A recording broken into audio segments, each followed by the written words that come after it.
Yo, what's up? What's up? Yo, I miss my family. Yo, it's hot up in here, man. What is going on? I'm sweating up a storm. Have the window closed. Shit, but I need the acoustics. I should have put a fan on. Man, it's hot as hell. What's up, my family? My friends, my family, my fellow gamers. It's the only friend in these YouTube streets. Porter77. It's been a long time. I shouldn't have left you without some dope comment. Step two. Yo, can I turn that down? Waking up the neighbors, you know. Let's see what's up. Who's up in here? Who's up in the chat? We got Carol Anchor. Yep, P-Rock back in business. That's right. We got Derp. What's up? Hey, normally I wouldn't do, go live, but the last 2 Tuesdays, I wasn't able to do a podcast. Work was hectic, and I was getting out too late, and there was no way for me to avoid it. In fact, work has been busy pretty much this whole last 2 weeks, but I'm thinking today I was able to get out on time. And I'm thinking, you know what? Let me just get out there, because I could have made excuses. I could have been like, I'll just do it later in the week. Nah, right? No time like the present, right? Who we got here? Javon, what's up? Garuda, yep. Let's see what we got here. Advocate, what's up? Okay, here we go. Fimua, yo. Sam Porter Bridges, what's good?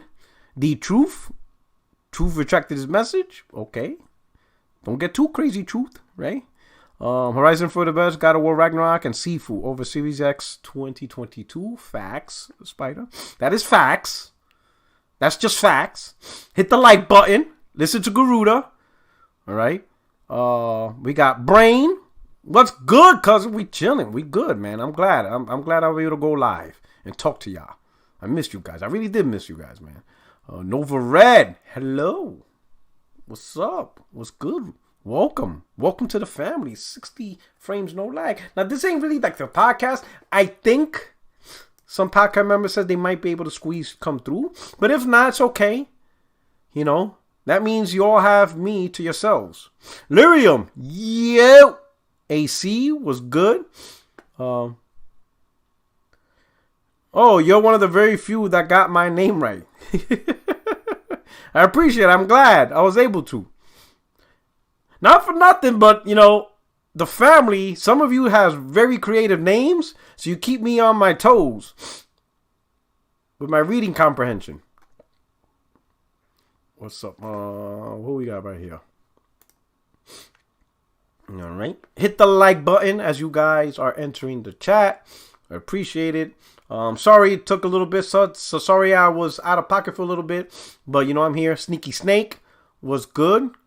Chilling. We're good here. But we're just going to catch up on a few things, right? We're going to talk about it. If you guys have any comments or any topics you want me to cover, like something, let me know right now. Put it in the chat. Alex, what's up?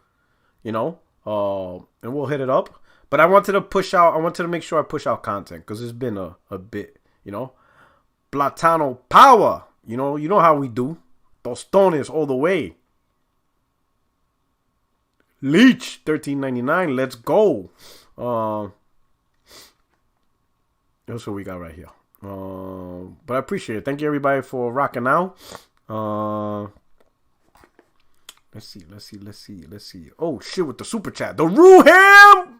Missed you, brother, man. He said, P-Rock, what's good, bro? We chilling. It's been crazy. It's just life in the military. Things go topsy-turvy. A lot of stuff, a lot of projects I had to get through, and there's no time card to stamp out. You're a Marine 24/7. And you got to work until the work is done, and it's just crazy. Yeah. Man, here we go. Also, last week, another reason why last week, I'll keep you up on what's been going on. So, Advocate PS5 sales, we could talk about that. Talk about DLC, well, that's in the title. It's just DLC. PS5 software sales, yeah, okay. What up, big brother? Oh, he's looking right there. Adopted Arab. Oh, man, look at this guy. Oh, boy, always won. Goddamn, adopt it. At least hit the like button. Don't walk away. Carol says, good to see you break Sony's legs for trying to follow MS anti-gaming practice. You see what I heard? Who has heard of Resistance Burning Skies? Nah, I'm not. You know what? You're new here, Arab. I'm going to go easy on you. Let's see. Yeah, you heard, what is it? Redfall? Apparently, rumors getting delayed. Anyway, we'll talk about that, right? My man Ruham, yup. Laugh Out Loud DLC. We're going to talk about that, right? We're going to talk about that. Let's see who we got here. Let's go. Planetary Federation of Unions. We're chilling. Sam Porter Bridges says, F ads in games, let alone free to play. They already make bank off those MTX. Yeah, we're going to talk about it. I'm going to talk about it. You know what I'm saying? But I appreciate it. Hit the like button. We got at 50 people. Let's talk about It's Just DLC. Let's see. I'm pretty sure everybody heard all the things that all the comments about it, right?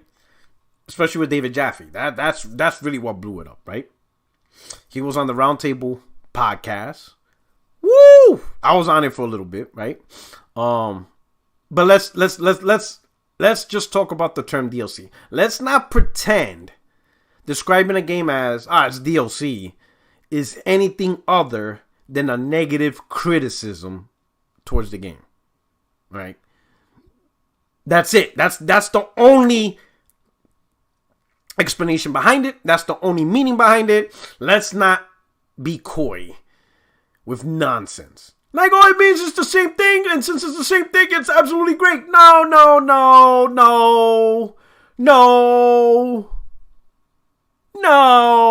Guap! My man is taking over spaces. His spaces were popping. Oh, shout out to Guap. Yo, Guap, I gotta get you on the podcast. Oh, snap. You know what I'm saying? I gotta get Guap on the podcast. My man is out here causing heat. You're causing discontent. Guap, what are you doing? You're disturbing the balance. Oh, snap. Guap out here. Yo. And then you know what's funny, Guap? Guap, he's slick. He knows he's causing shit, but he's like, I'm just at work. I just want people, make your comments. We all in here. Man, you know what you're doing. My man he's passing the time at work being entertained at everybody else's expense. Yo, I'm dying. Oh, Guap got that figured out, man. Oh, shit. Oh, man. My man, Phil DVG. Thank you for the super chat. He says, God of War 2018's Dragon was your Scalebound apology DLC. oh my God. Oh, man. Man, that still hurts to this day, right? Scalebound? And stuff like that. Let's see, adopted Arab. I would destroy your pony ass on a podcast. Oh, look at someone. Oh, how cute. Looking for clout. Oh, everybody, check out Adopted Arab. So cute. Oh, Gucci. You want some clout? Oh, you want some clout? Yeah, sorry. My man wants some clout. That ain't the way, dog. You clearly haven't been following me along. That ain't the way to get on the podcast. Here we go. So, anyway, just DLC. All right. That term is not a new term. I've been hearing that term probably since the PS3 era. Definitely during the PS4 era. PS3 360 era. And I've seen it in reviews. I've seen it in forums. And it only meant one thing. It only meant one thing. Hold on. Adopted Arab. You're drooling. You clean yourself. You got baby food. Like, there you go. Clean it up. Forums, reviews, previews. I seen that term. We all seen that term, and it's been used to describe that basically a sequel to a game barely has any improvements, any changes. The amount of content and all that stuff would have served better as just like an expansion pack to the original game, to the first game or whatever, right? And that the value behind being its own individual game at the cost that you have to pay does not merit the cost of the game and being a sequel. And really what it is more a knock on the developers and the publishers for making that decision. So when people say, this is just DLC, it's pretty much saying that this particular product should have just been an expansion pack for like $30, $40, whatever. That's pretty much the whole crux of that. You understand? That's it. Simple. There's no other way to use that term. It is a quick explanation to convey a message that this sequel or this follow-on to the game doesn't warrant a standalone title, and that's really a message to the developers and the publishers, because that was the decision they made. So it's just DLC, or it's DLC is not in any way ever will be used as a positive term or a term, a term to congratulate, or in any way. It's just nothing positive about that term. It is negative incantation. It is easily a negative description, a negative critique. But now, people, let me put on my headset. Who's in here? Who we got up in here? Oh, shit, we got the Messiah. Hold on. Let me put on my headset.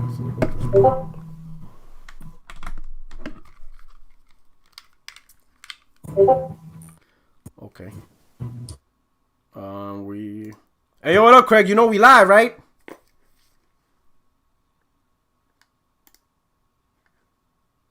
Hey, P-Rock, can you hear me? Yeah, I hear you. You hear me?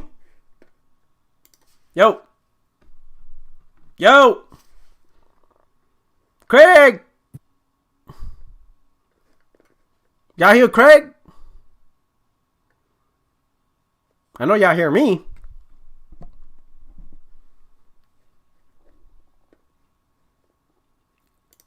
Craig. Snake. Yo. I don't know. Oh, Craig is bugging. Hold on. Yo, Craig, man. Top flight security of the world, Craig.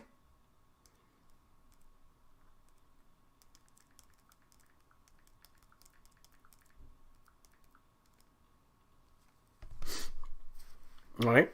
So nope. So can y'all hear Craig? Oh, well, now he ain't talking. He muted his mic. Or maybe he's fixing something. Maybe he's making adjustments. But anyway, so this led to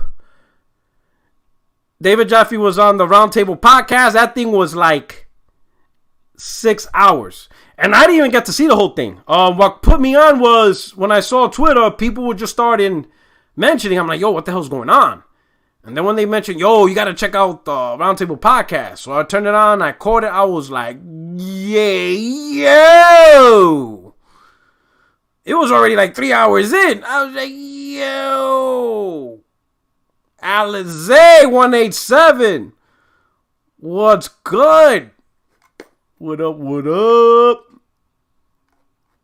We chilling.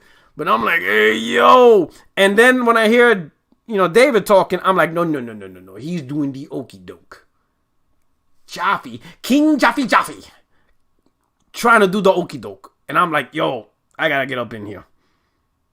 Can't allow this. Right? But I came in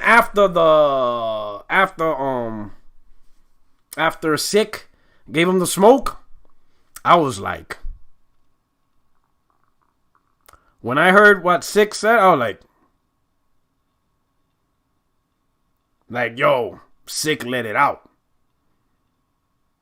He told us how he really felt. I was like, yo, Sick came in and be like, Sick like, you know what you're doing, David. You out here, you don't make no games, you a has-been, and you're just looking for counsel. I was like, oh, shit. He's like, it's disheartening. You were a man of great stature, and now look at you. My man Sick came out like 50 Cent. He like, damn, homie.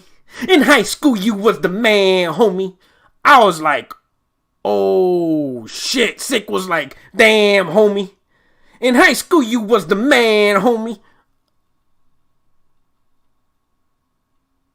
I was like, oh, my God. History is being made right now. Yo, history is being made. I'm like, yo, this is crazy. Yo, you see that? Yo, that podcast was wild. Yo, my favorite part. I will tell you, my favorite part. If you caught it, absolutely, my favorite part of the roundtable, of that whole thing, was when David Jaffe was like, if you don't mute him, I'm leaving. And King Thrash was like, well, you can leave, bye. You leave, bye. Yo, my man thought David thought he had a level of clout. He clearly doesn't watch the round table. No one has clout on that table. Nobody. It doesn't matter if you're a long time panel member or you brand new. If you don't watch that's the thing, and I'm going to talk a little bit about that. Because clearly people didn't watch the Roundtable podcast for a while. I've been watching Roundtable podcast for a long time, right? And if you don't understand the Roundtable, he named it a Roundtable because just like in a circle, nobody, you think of a circle, a table, who's sitting at the dominant position of a table? Nobody. Like if you think of a square or rectangle table, you can say these are the head. No, it's just round. That means it doesn't matter if you're a long-time panel member or you brand new. There is no clout. Anybody can get it. And he ain't stifling nobody in that shit. He does not stifle nobody. Everybody can say what they want to say, how they want to say it. And that's it. You're just going to be held accountable for your words. Right? My man, David, it's like, I made Twisted Metal. I made God of War. God of War 2 is me. So if you don't shut that motherfucker up, I'm out. Bye.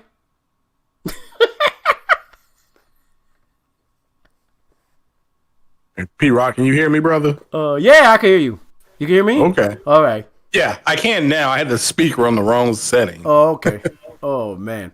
So what's going on, my brother? I know it's been a minute. It's been like 2 weeks. But how you been doing? Yeah, I'm doing well, man. Thanks for asking. Yeah, just busy at work. hey, is Mass Effect Andromeda considered DLC? No, that's a whole other game that people don't even claim. It's not. I think it's just DLC. Oh, okay. And that's a good thing. Yeah.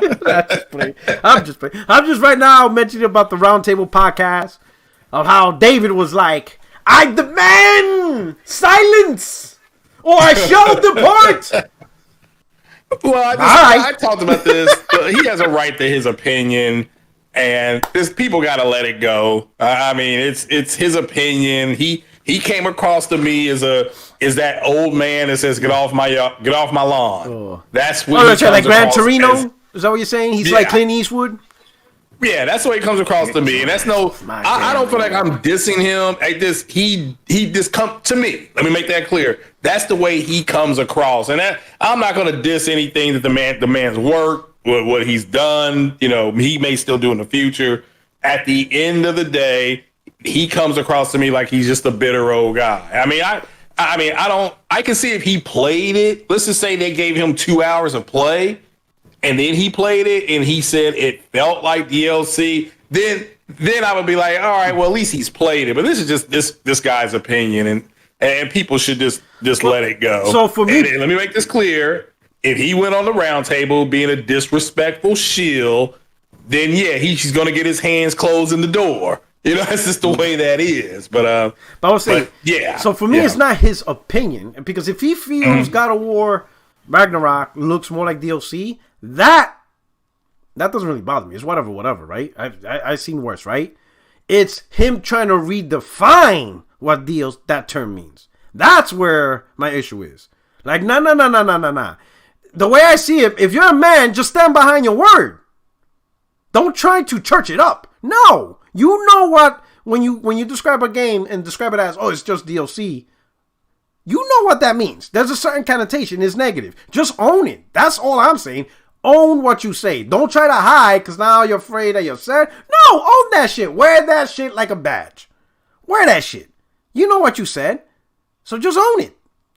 You know, the term only has one connotation. It's always been described. If you look at reviews, there's plenty of reviews, there's plenty of previews, and there's plenty of conversations going back to, like, you know, when people primarily talked in forums.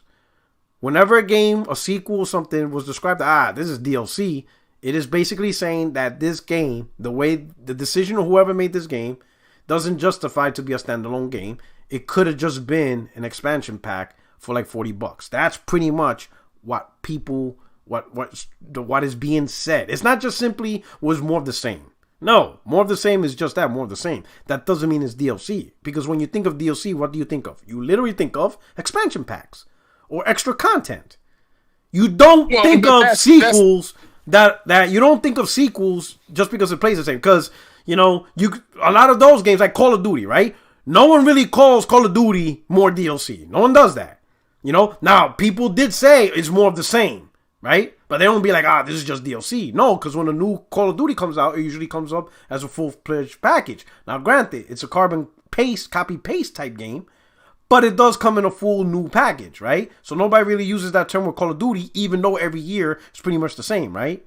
Because it's its own unique title. When you say something like, hey, it's DLC, you're really saying that this game is not really worthy of a standalone title. It could have just been associated with the first game for a cheaper price, and boom. Yeah, but that's what he wants to do. He wants to, his long goal, the long game, is to associate it like that. But he wasn't saying that. He was running away from that. Well, when you heard him on a podcast, they tagged him with. They tagged him with that, and that's what he meant to do, is to say that, well, this isn't worth it, because again, Jaffe is in the camp. If you've been following him, he literally is in the camp of don't pay for these games. Oh yeah, he's big in on that Game camp. Pass. So big on Game Pass. That's the root. I keep telling people, just go back to the root. There's a group of people online who are going to say this is not worth this. And they'd rather take less. A game like Halo, which is just effed up. I mean, that's an effed up game. They ought to be sued for what they did to Halo. But they'd rather have that as an incomplete product than have to go out and pay $70. You just had people online today saying that God of War Ragnarok was delayed. It doesn't even have a release date or window, so how can it be delayed? That's true. And if it had gotten a release date or window, the same people would have bitched and moaned and said, well, it's cross-gen, so it's going to be downgraded. So they're always going to complain. True. And just people got to quit falling for it. This is my opinion. But yeah, that's again, there's a trunk. The trunk is, oh God, if Sony charges $70, then Microsoft will start charging $70, you know, or these other third-party companies will start charging $70. But they already did, though. That's the funny part, because Sony wasn't even the first. There was already multiple. I know. Oh, yeah, I know. Yeah, you can go back. That's what's people funny. Pulled up stuff of Super Nintendo games, and my God. Well, not even that. Even this very gen, Sony wasn't even the first. Yeah, they weren't even the first one to announce it. Yeah, I know. Well, we were paying $70, $80 to $90 for special editions, and that was okay. But like I said, these dudes are broke. They got bigger problems than shout out to Sick Humor. If they're complaining about $70 for a game for entertainment, then you got bigger problems. You got to go and get your money up. But again, that's where Jaffe sits. That he is down in that trunk of don't pay $70 for a game. So if a game comes out to $70, if it's got to get patched, oh, it's not worth it. It's not worth it. That's just where these guys are. They want the game to come out and not have no patches, no problems, because I paid $70. That's where they are. It's and people got to quit taking the bite on it. They got to quit worrying about what other people are saying. Jaffe can have his opinion. I don't agree with it, but to me it's silly. I agree with you. He did get smacked around on the round table. They said there are people trying to cancel the round table. So, like, why? Dude was lying his ass off. So let's talk about that. So a lot of people I could tell don't watch the round table podcast, right? Because I agree. I agree 100%. I seen comments. Now all of a sudden you see comments of, oh, that was on a professional. If a developer is on your thing, I was like, and I'm looking like, what the hell is going on here? Like, do you guys even, like, here's my thing. Why do you even comment on content you don't even watch and then try to categorize it from stuff you don't see? Like, you don't watch it, right? Like, for example, would you say the Howard Stern show is unprofessional? Simply because it's not like other talk shows? No, it was a talk show. It was groundbreaking. Is Jerry Springer or Geraldo Rivera shows unprofessional? Are they considered unprofessional shows?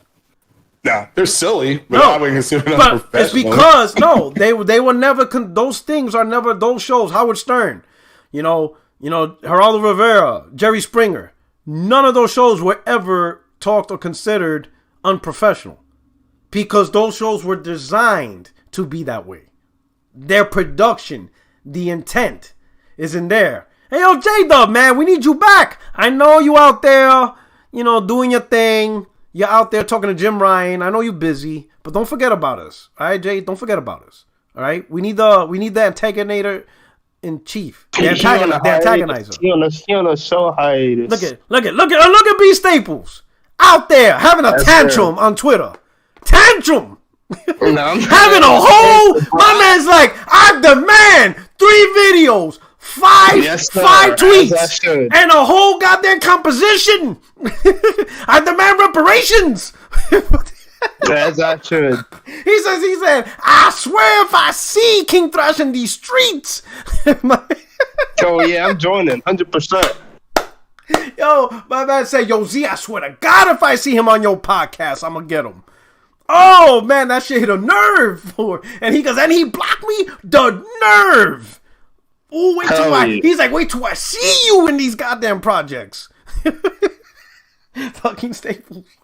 What's up, bro, brother? How you doing, man? How you been?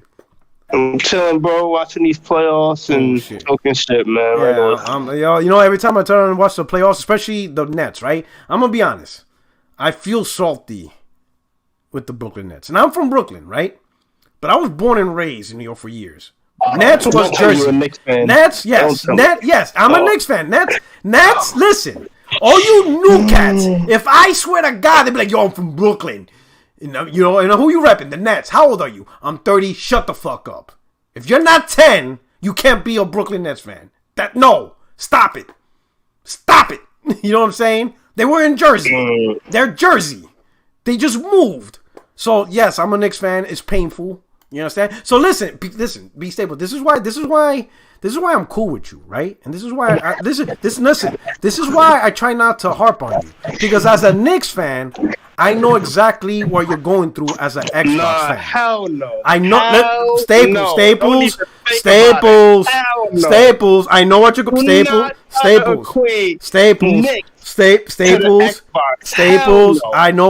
through, my brother. You pay for talent, and it just doesn't work. Stop it. You're not doing this. Let's look at this. How many championships have the Xbox won over the last 20 years? 0. How many championships have the Knicks won over the last 20 years? 0. We're not doing this. Xbox got bad management. Knicks got bad management. Knicks pay for talent and shit don't work out. Xbox pays for talent and shit's not working out. And every year is an opportunity to win. We wait for E3, we wait for playoffs. Brother man, I feel your pain. Listen, I sympathize. Brother man, I sympathize. I'm on your side. I get it. Nah, man. I get it. And you can't leave. You can't switch teams. That's just it doesn't work that way. Listen, bro, the Knicks are cursed. They're cursed from the 90s. Xbox not cursed. Xbox is cursed. No, they're not, bro. Every other day is something, bro. Nah, it's cursed, bro. The motherfucker's cursed. Now Red 4 might be delayed. That motherfucker's cursed. Oh, man. What's up, though, man? What's up? What up, Craig? So I'm just saying, I sympathize with you. All right. So anyway, roundtable. Craig, you in here? Oh, he's muted. All right. Yeah. So roundtable. Yeah, right? I'm moving some stuff around, but yeah. Listen. So roundtable. It's clear a lot of people didn't see who's complaining. Roundtable's always been that way. It's always been that podcast where no fucks is given, and it doesn't matter how long you've been on that podcast, how long you've been a panel member, how many times you showed up, or if it's your first time. Everyone gets to smoke. Everyone. At any point, at any time. Somebody wants to give some smoke, King Thrash lets it go. He does not stop it. He lets it. And that, that's why when, people, there's people complaining about it or saying this podcast, oh yeah, he'll never get another personality. Listen, you guys don't watch the show, so why are you even having an opinion? You never watched it. So he's not catering to you. That makes no sense. If you never watched that show, or if you don't watch any of the shows, why are you worried about the direction of the show? You don't watch it. You don't know what's trying to be conveyed. Again, like I asked, was Howard Stern ever considered an unprofessional radio broadcast? Nope. Was Jerry Rivera, not Jerry, Geraldo Rivera, his show, or Jerry Springer, were those daytime shows ever considered unprofessional? Nope. Because those shows were designed a specific way, and they carry a specific method. And that's King Thrash. His podcast, in fact, his podcast is very unique in that sense, right? So when I saw all these people, making comments, whatever, I'm like, here we go. Like, oh boy, people who don't watch this stuff ever. It's just, man, I'm like, be stable. Let me ask you something. Yeah. I'm gonna ask you something, right? I know you an Xbox dude, right? But you're not like them. You're not like them, right? You just like Xbox, and you like to call bullshit out. You're not like them. You're not. You like Xbox, but you like to call out bullshit. All that stuff. But why do you get the feeling that there's people trying to force success on Xbox? Like any opportunity they could put their 2 cents to make Xbox look good or to diminish the competition. Do you notice that? I'm noticing that. Like anything anything that could give Xbox an edge, whether it's let's downplay these, let's say PlayStation influencers or people who talk about negatively Xbox or anything like that, they're going to try their best to shut all those avenues down to give Xbox that social media advantage. Do you sense that? No, not really, because PlayStation. Because look, PlayStation don't interact with the community, so it's natural that unless they showing games or update us, which they haven't really done in a minute, besides dropping Gran Turismo.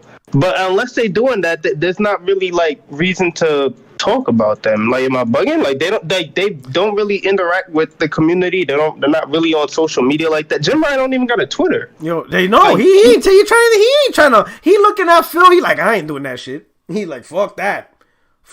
He's like, nah. I'm saying Herman only tweet when there's an acquisition. That's the only time I see him tweet. Or congratulations. He does give congratulations.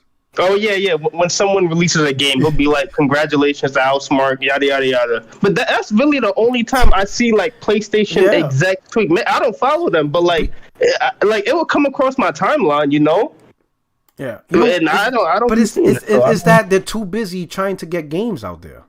Oh, boy. Just listen. I mean, B Staples. Maybe if Phil spent a little less time on Twitter or on Party, he does less time partying up. Maybe you get more games. I'm just saying, at a certain point, roll the sleeves up, get your ass in the office, and stay in there. Just stay in there. And just enjoy. Hey, man, he a gamer. What No. See, he is a gamer, but fuck that. You don't get to game. If we don't get to game, you don't get to game. If we can't play games, you can't play games. All right? Because I don't know why he's playing. That man, you know why? He's playing PlayStation. That's why you guys ain't getting games. Oh, man, he's too busy. He's too busy playing PlayStation greatness. And he's neglecting his responsibilities to give you guys games. I will say this. If I was in that ecosystem and we're in 2022 and they have not released anything, and we're about to go into May. So, and they haven't released anything from the first party studios. I'd be madder than a hornet, but I'm not in their main ecosystem. So so it's just that to me is a concern. If I was in that ecosystem, I would be more concerned about that than what Nintendo is doing. Because Nintendo, whether I play those games or not, they release games.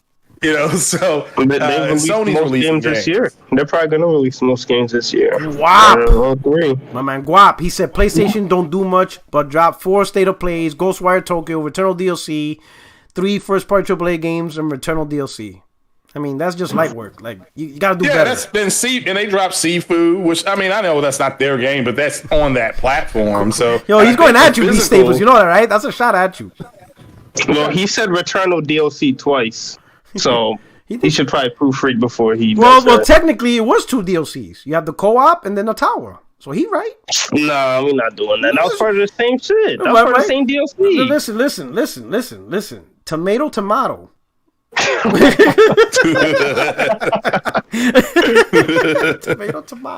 All right. Well, to me, they got bigger problems. My baby brother in here, causing trouble.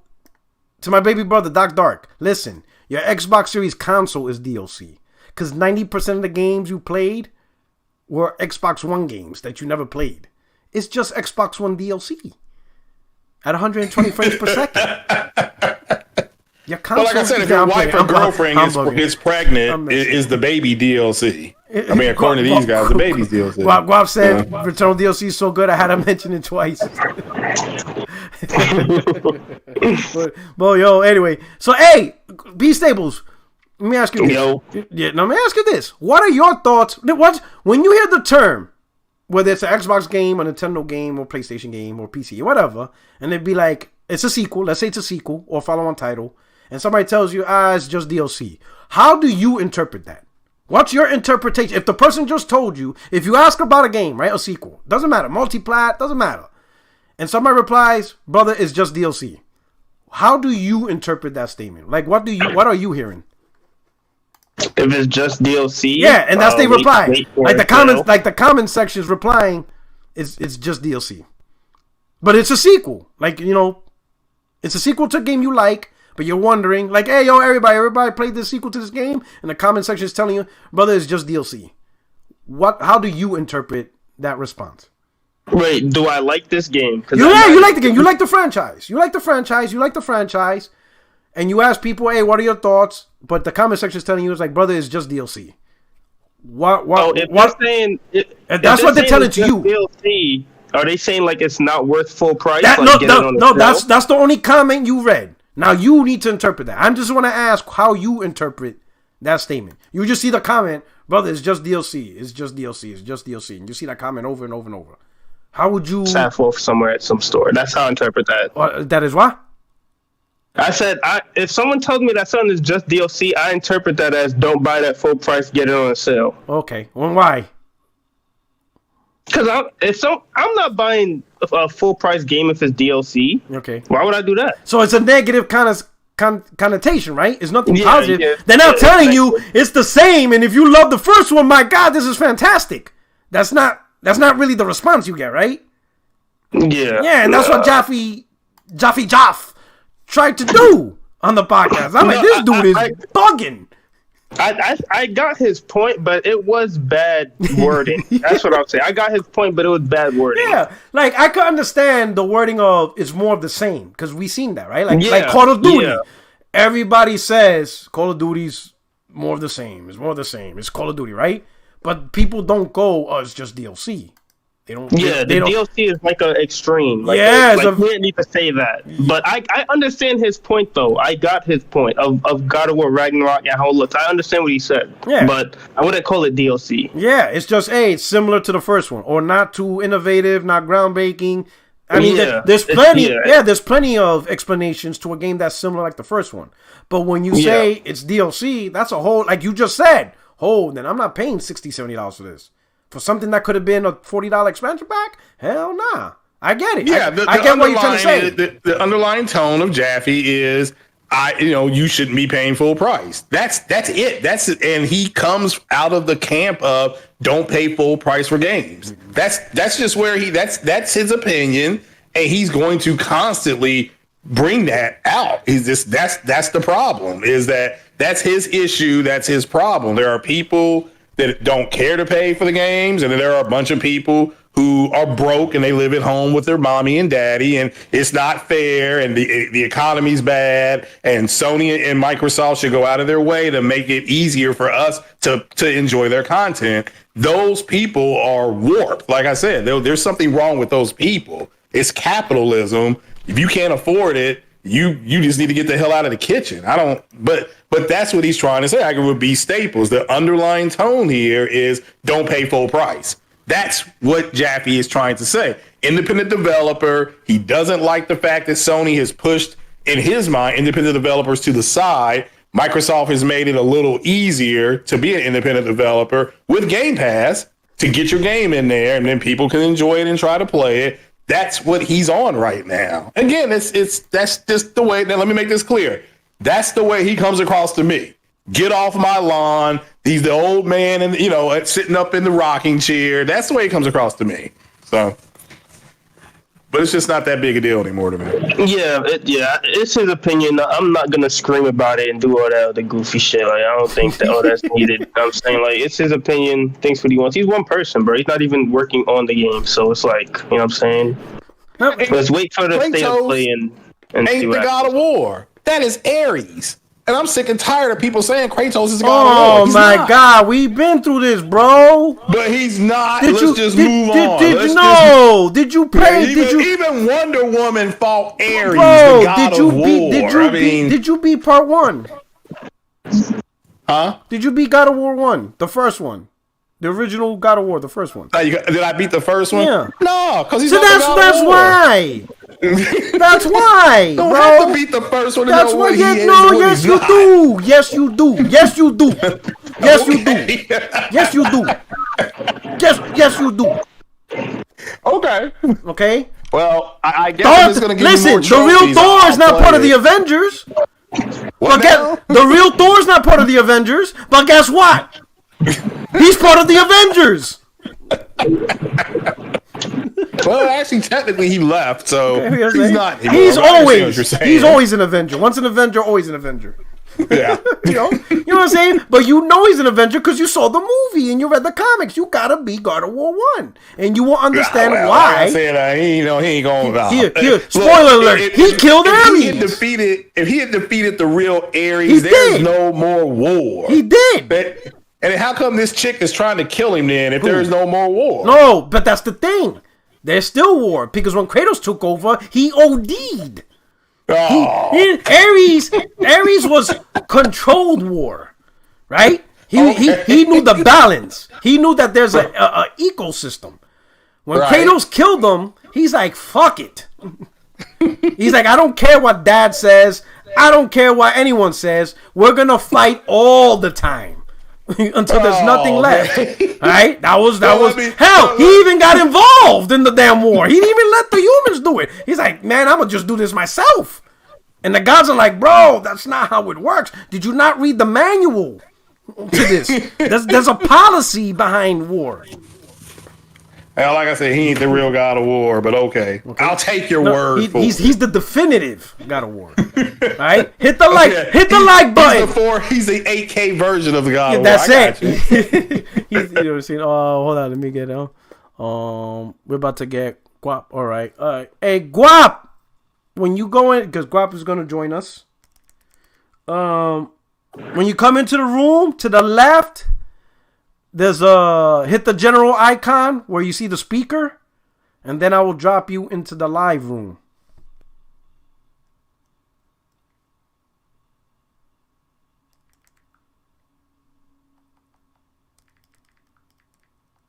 Let me see. Hold on. Let me get Guap up in here.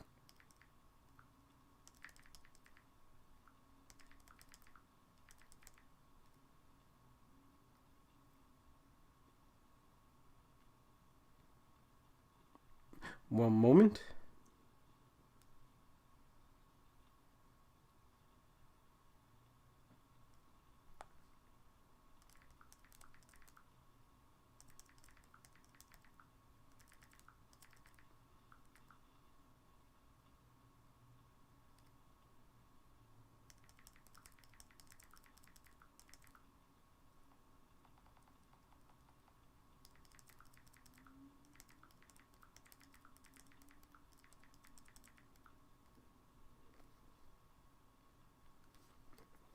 All right. Let me see his Guap. You see it, Guap? To the left of the screen? My man, Chi-Town Gamer, Chirac. He said the games media influencers are trying to force Sony to adopt Game Pass model because they are cheapskates and don't want to pay for $70 games. And you know what's funny? Oh, there we go. Got Guap. Yeah. I agree. I agree with what that gentleman just said. 100%. Let me hold on. Guap, you're in the room now. Let me adjust your role. Give me a second. What? Oh, there we go.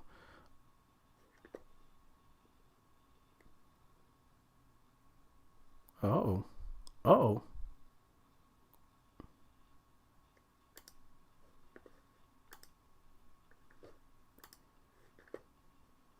All right. And you know what's funny, Chi-Town Gamer? Great comment. Because that's not gonna work. Like, I don't know what makes these influencers think, man, if we spend, 7,000 hours on a podcast, Sony might listen to us. They told your asses. These games cost too goddamn much.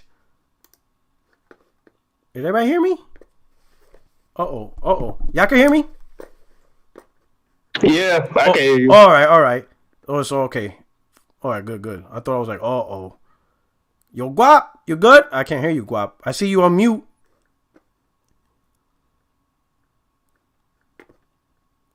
There's some technical difficulties.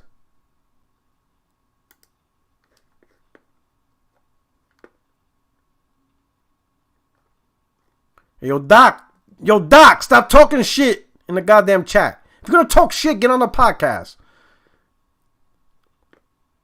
Oh, shit. He said you got someone on your podcast lower scored than me. Damn.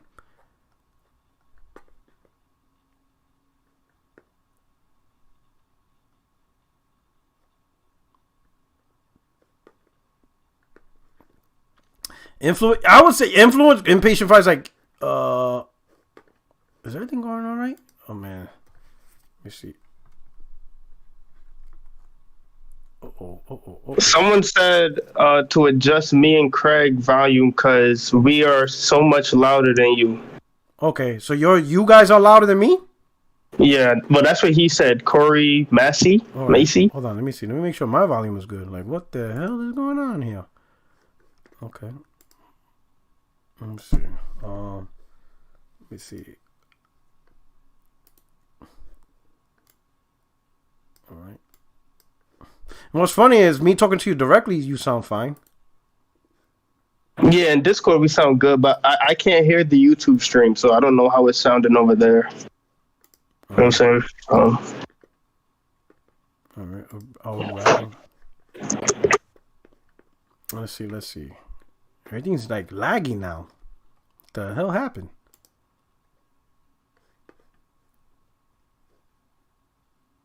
All right. Oh, man. Rob left because he's trying to fix it. You was going to bring him in for this topic? Let's see. No, I was going to bring him in. Just talk. Let me see. Let me bring him in again. Let me go. Hey, yo, Guap. I mean, if he wants to chime in on the DLC. Hey, yo, Guap, I gave you podcast roles, so you could just jump in directly to live on air now. You don't have to hit it on general. And he went back up to general. And stay your ass down here. A lot of weird shit going on in this motherfucker. I'm gonna jump off actually because I didn't realize the Mines Motorcycle Club is back on Hulu, so I'm about to start watching season 3. That show is trash. Well, I'm playing. You know, I'm just playing. I'm messing with you. All right, man. You enjoy your content. Hey, yo, Guap, we good? Yeah, man, I'll holler at you though, man. Great show. And you all in the chat, remember, Kratos is not the God of War. Man. We're about to close your PlayStation. We're about to keep you on Xbox. You're about to stay over there. I don't know. So Guap trying to figure out. All right. So let's see. Let's see. What's the next topic I want to talk about? I don't know. Guap, you all right?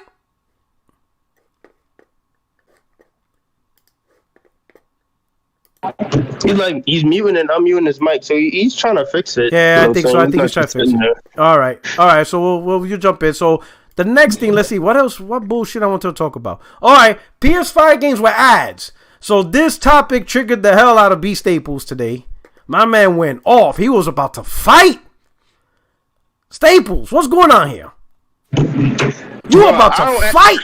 Yo, listen, bro. I've never seen you like this. You were like, yo, I swear, if I see that motherfucker on the streets, I'm like, yo, Staples is Tupacing it out here, bro. You came out like hit him up. Fuck the bitch and the click you came out. I was like, yo, what the fuck happened, Staples? What's going on, Staples? Nah, so I wasn't even trying to be on that energy, bro. I wasn't even trying to do all that, man. Cause I seen the article last week, right? And I'm like, I read it, and I'm like, they talking about free-to-play games. I'm like, whatever. I don't even play free-to-play games. You know what I'm saying? But of course, Thrash, we won our bullshit. Yeah. Y'all bullshit. Y'all made tweets, videos, and I seen them. I didn't make videos. What? Yeah. I seen the headlines. Yeah. I seen the headlines and the tweets. I seen them. But I was supportive of it. Like, yo, you mad at me? Like, my tweets were supportive of the movement. I was pro Xbox. Get the hell out of here. Get the hell out of here. I see you like. In my head, it was like registering. I was like, "What, man? You see my tweet? I was all about it." Look, man, I seen a various amount of tweets, and I don't even respond to them. I barely even tweet about it. You know what I'm saying? Like, it's rare you even see me tweet. So, and I knew some shit was gonna happen because I feel like shit like this always happens. Shit always backfire. It always does. All right. And then a week later, the same dudes, Business Insider again, they say PlayStation about to do the same shit. It's all about money. Yeah. That's all they care about. Yeah, but you know, I keep it real with PlayStation. When I see some fuck shit, I'll be like, yeah, buddy. Yeah, call it out as you should. That should be like that on all sides. You know what I'm saying? Can you hear me now? Oh shit, Guapzilla. Hey, Guapzilla in the house. How you boys doing tonight? Chilling. What's going on, brother? What's up, B Staple? What's the word? Shout out to you, bro. I've been watching you for years now. Been a huge fan. You're definitely part of the coalition of individuals on YouTube that inspired me to do my thing, which I always was curious about. And then obviously Twitter Spaces is just another phenomenon. You know what I mean? You took that shit over. That was like back to back, like 200 plus. It was like, holy shit. Wild times, man. So shout out to you boys doing the work out here in these Twitter streets, out in these YouTube streets, inspiring the people. You know, you already know what it is. And I just wanted to clear some things up. I got nothing but love for David Jaffe. You know what I'm saying? I'm a huge God of War fan. I was a huge Calling All Cars fan as well. Yeah, great DLC. I'm playing. I wasn't trying to hurt the man's feelings or disrespect him. I just wanted to point out the hypocrisy in what he was saying. Yeah. And honestly, I thought it was disrespectful for him to not take responsibility for his words, because he can have whatever take he wants. But when people question you or critique you on it and you try to weasel out of it, we just ain't having that. And that's really what it was all about. It's not about embarrassing him or dragging him.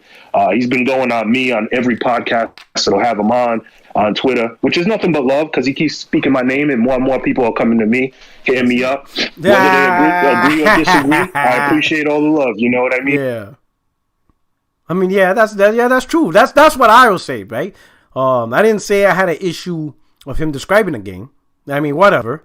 But don't change the definition once you realize there's a bit of backlash. He would have been better saying, you know what?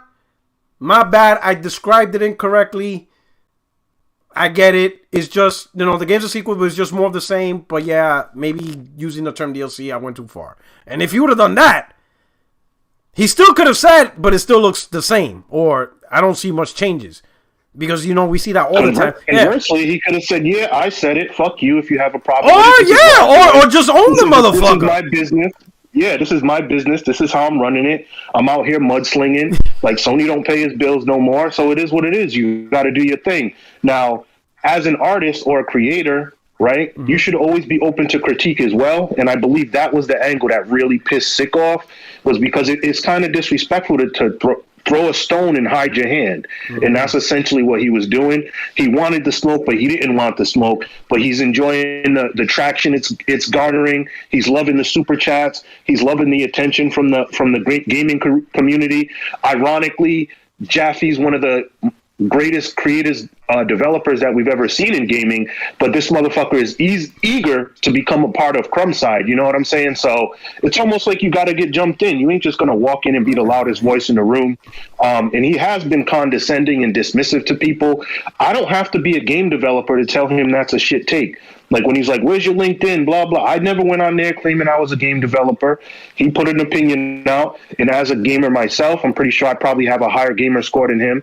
And as a gamer myself, I have something to say about his take, or at least a critique on it. You know what I mean? And it shouldn't be nothing more than that. Again, I got nothing but love for JF. All sorts of people are telling me, oh, he roasted you, blah. I love that shit. Like, you know what I mean? I'm here for the smoke. I'm definitely here for the smoke. You already see how I am in the spaces. But if he wants to come on the Pegasus corner, he's always welcome there as well. I'd welcome him with open arms, and we can have a calm discussion about whatever he feels like getting off his chest, because I don't have no issues or animosity towards the man. That's some funny shit, man. I'm telling you, man. You know what's funny? Everybody hates the console war, but everybody's part of the console war. You know what I'm saying? Yo, the irony is ridiculous. Like, we have a whole developer from one of Sony's flagship franchises coming backwards to join this community after he's had that kind of success. I mean, but when you think about it, right? The console war community, the Crumbside community, we make the most shit trend. Like let me ask you, B Staples. How much positive non-console war shit you see trend big in Twitter? I don't notice a lot of the lately, like nothing. No, like the console war, boy, we blow some shit up. Like what you were saying? Exactly. Said, I'm willing to bet his traction is skyrocketing over this. His super chats was blowing up last night. He made a whole edit video. Yeah, he made a whole edit video to counter Sick Humor's claim. So you know he about that life. Hey, he said he wanted to smoke on air and he got it. So I hope he's happy. You know what I mean? Everybody had a good time. So with all this fake outrage, that's really disgusting to me. Man. People try to make it into a race thing. And it's like, you motherfuckers did not have the same energy when JF was raising his voice and being disrespectful, which I don't have a problem with. We're in the mud, we're getting it. It's like kicking it with your boys. You know what I mean? Like, you don't have a fucking referee on the side like, oh, no, you can't go there. You know what I'm saying? So we have all these people coming at me like, oh, you should be ashamed of yourself, yada, yada, yada, blah, blah, blah.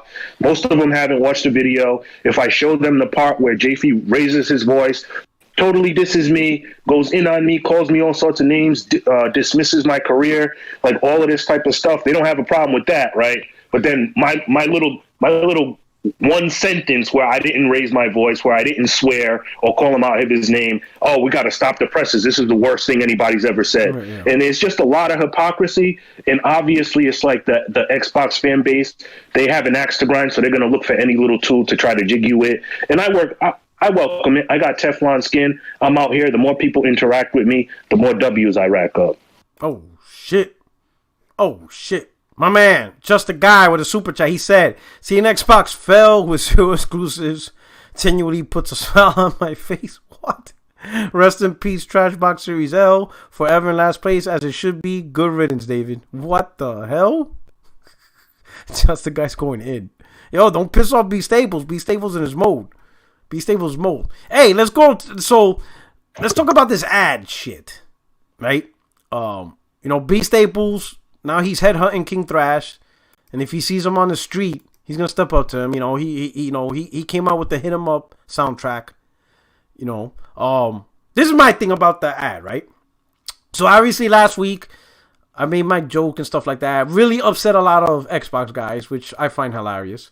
All right. And then, once I saw the new news, the recent news, not that 10-year-old bullshit that people bring it up from the PS3 era, but the recent stuff, right? So then, of course, I'm going to make my joke on PlayStation because that's just the reality is, right? So, of course, my view is when I see something that clearly is not advantageous to the gamer, it has zero benefit to the gamer, then I look at the point from its most possible worst implementation. Okay, it's just, that's how I do for some stuff, right? When I see something that clearly is not advantageous or useful or even in any way, shape, or form for the gamer, right? Then I try to look at that point at like, how can this thing that clearly isn't for the gamer can be used at its worst, right? And that's why I made the joke, you press any button to start. Oh, there's an ad. Okay, cool. You're about to finish the tutorial. Oh, before you finish the tutorial, here's an ad. All right. Hey, let me go to the save spot. Oh, there's an ad. All right, gotta face the mini boss. Ooh, ad. Now I gotta face the boss. Another ad. Oh, the boss take the second form. Ad. And I make those jokes. Now, the reason why I do those jokes is to get people thinking like, hey, because it's not like there's rules to how to implement an ad. I'm sure there's like a monetary system, from professionals, marketers, and all that stuff on how to properly market ads. But it's not like there's a law that says you can only market ads in free-to-play games. You cannot do that to pay games. Like, there's no consumer protection or anything like that, right? And these ads are grounded in just one thing, company revenue. Visibility for the products that's being sold and revenue for the company that's allowing these ads. That's it. That's the crux of it. All of this does is to get Sony to make more money and for companies to be able to advertise their products. Now, the reason why this is happening is because gaming has been multimedia that's being consumed more than ever. And when you think about it, right? If you're playing a game for 100 hours, every day you put in 2, 3 hours, 4 hours into a game, guess what you're not doing? You're not watching TV, or you're not listening to music, or you're not watching YouTube, right? And when you're not watching those media entertainments, you're not watching the ads, right? So I would imagine maybe, and this is just an assumption, they probably see gamers or the adoption of gaming, more and more people adopting gaming as their main hobby.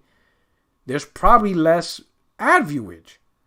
So now they're trying to bring ads to where the views is at, or where the hours of where your eyeballs is looking hours and hours every day. And that's in gaming.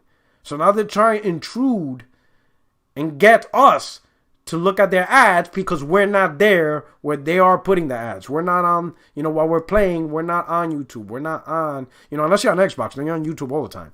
But for everybody else, you're playing the games and you're enjoying it, but guess what? You're not really in the ads, and they want us there. So we'll start with Guap. What do you think about that? Like, what's going on? Like, do you have concerns? Of course, everybody's just saying it's free to play, but can you see this shit get out of hand, or at least they'll try at first to see if they could get it out of hand? What do you think? Well, as a gamer, I just find it absolutely disgusting if it's going to evolve into a situation where I was talking about this earlier. You're Kratos and you're in the middle of a 50-hit combo, and then a fucking commercial pops up. No, right? But if we're talking about a Pepsi ad on the side while you're driving by in Gran Turismo 7, I don't really care in that regard, and I'm pretty sure we already have that. Mm-hmm. But you just got my mind thinking, like, being that television channels are losing viewership, they still have that potential for ad revenue. These companies still have earmarked this money to be spent to advertise for them.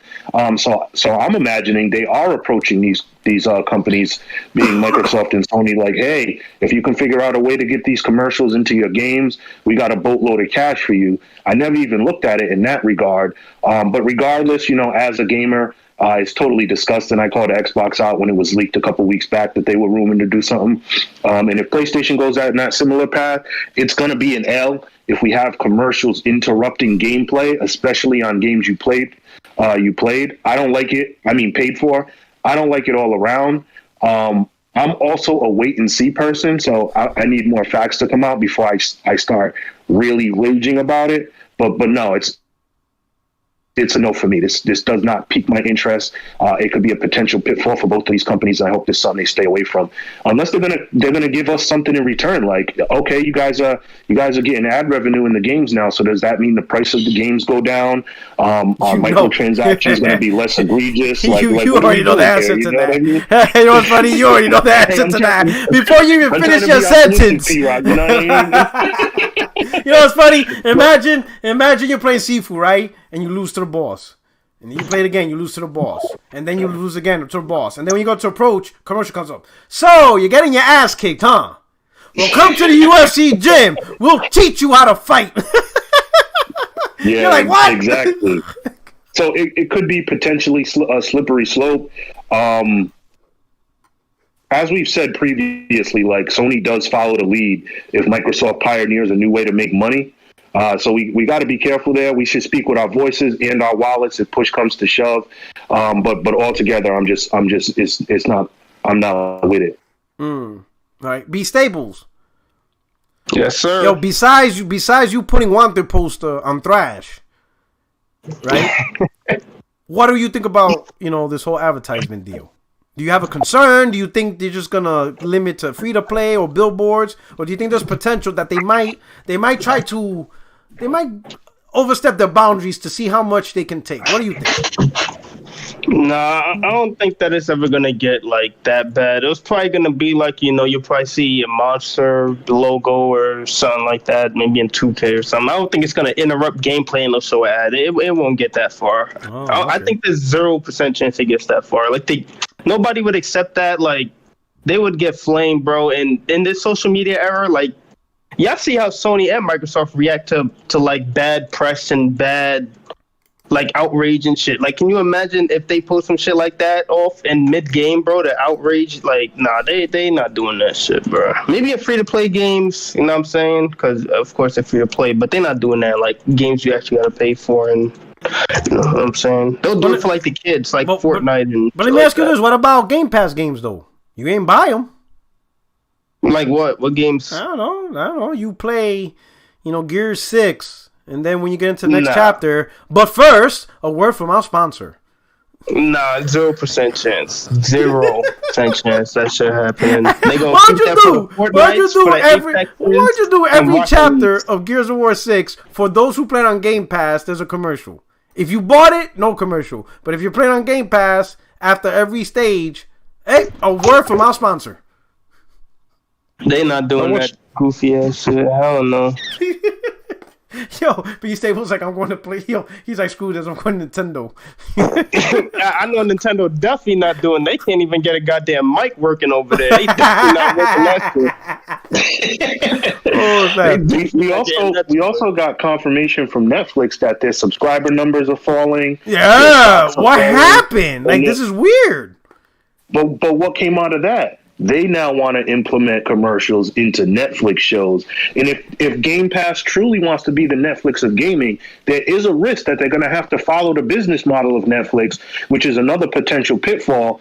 We also had the developers at Playground Games come out and confirm that due to the game being in Game Pass, they have to go about development differently. They call it quote unquote frugal, which doesn't sound good to me when I think about AAA development, since we've heard Jim Ryan say time and time again, You can't make these big budget games and squeeze them into a service day and date because compromises will have to be made. So there's just so much fallout coming from this whole game pacification of the Xbox ecosystem. I hope Sony's putting a keen eye on it. Game pacification. I like it. Hell yeah, you already know what it is. Hopefully Sony's got an eye out, but with Netflix coming out today, their stock took a tumble. People are jumping off because they want to cut off 100 million shared accounts, which I'm one of those 100 million shared accounts. So they're talking directly to me. They want to raise their prices. They want to implement commercials. So when people say Xbox wants to be the Netflix of gaming, I would point to what's currently going on with Netflix and advise them to be cautious there. Well, do you know why Netflix is going through that? Because they got Xboxed. No, they're going through that because they are no longer the best subscription service. Right now, they're in third place. They're losing content-wise to HBO Max and Disney Plus. And who else is in third? Who else is in third place when it comes to subscription services? Wait, hold up. What do you mean by they're losing content-wise? Like in terms of what? Like HBO Max and Disney Plus are putting out better shows than Netflix is. And Netflix and the good shows that Netflix do have, they cancel them for whatever reason. I don't know what they're doing over there. So Netflix they're gonna get their shit back up because I think they got like Stranger Things and they got that what's that other show that was like really popular last year? The Korean show. The Squid Game. Yeah. They're coming out with season 2 of that, so they're gonna get their shit back up, like a little bit, but. Like right now, like what's like the biggest show? Like Moon Knight, and I know HBO. They just put the Batman on there. Like what's Netflix doing? They not. HBO got that Showtime Lakers joint. Yeah, they got the Lakers show too. Like Netflix is losing. Like they don't have a stronghold on that anymore. Like they gotta. But here's the thing, B Staples, right? Is HBO and Disney have their own native content that existed before they went into subscription services. Yeah. So they didn't have to invest as heavily as Netflix did to create new content because they were license other people's content. Because they already were making big movie content. Yeah, exactly. And that's the same issue Microsoft is going to face with Game Pass, which is why they were forced to make the acquisition with Bethesda, Activision, Blizzard. To get big content. So we are seeing some similarities across the two different services, but time will tell, right? All right. So let me tell everybody. So, of course, we got Project Cloud, the latest panel member. And, of course, AOB Staples. Thrash said, I heard you calling my name. So, Thrash is here. Yeah, shit. Oh, shit. Yo, Thrash. My man, you heard his soundtrack. Hit him up. B Staples like, yo, you heard my single? West Side Till We Die. Yo, Thrash, why you block me, man? Yo, why you block me, bro? He said, why you scared? If I ask you a question and only thing you do is watch, you only read the titles of my content, but want to question me on my content, I'm gonna block you. Fuck, I need to listen to you for if you don't listen to me.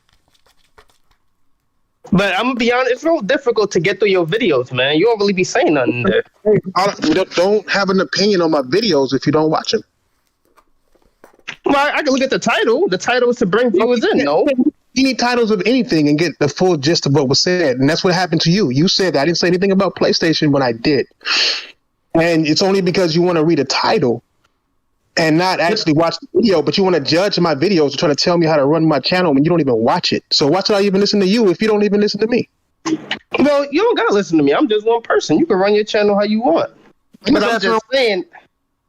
Yeah, I'm just saying, as somebody that that I look at situations, I read tweets, I look at video titles, and I'm thinking in my head, I see how it is one way. The next week, the shit happened the other way, so I'm expecting it to go the other way, and it didn't go the other way. You made an assumption because it went both ways the second it happened one way.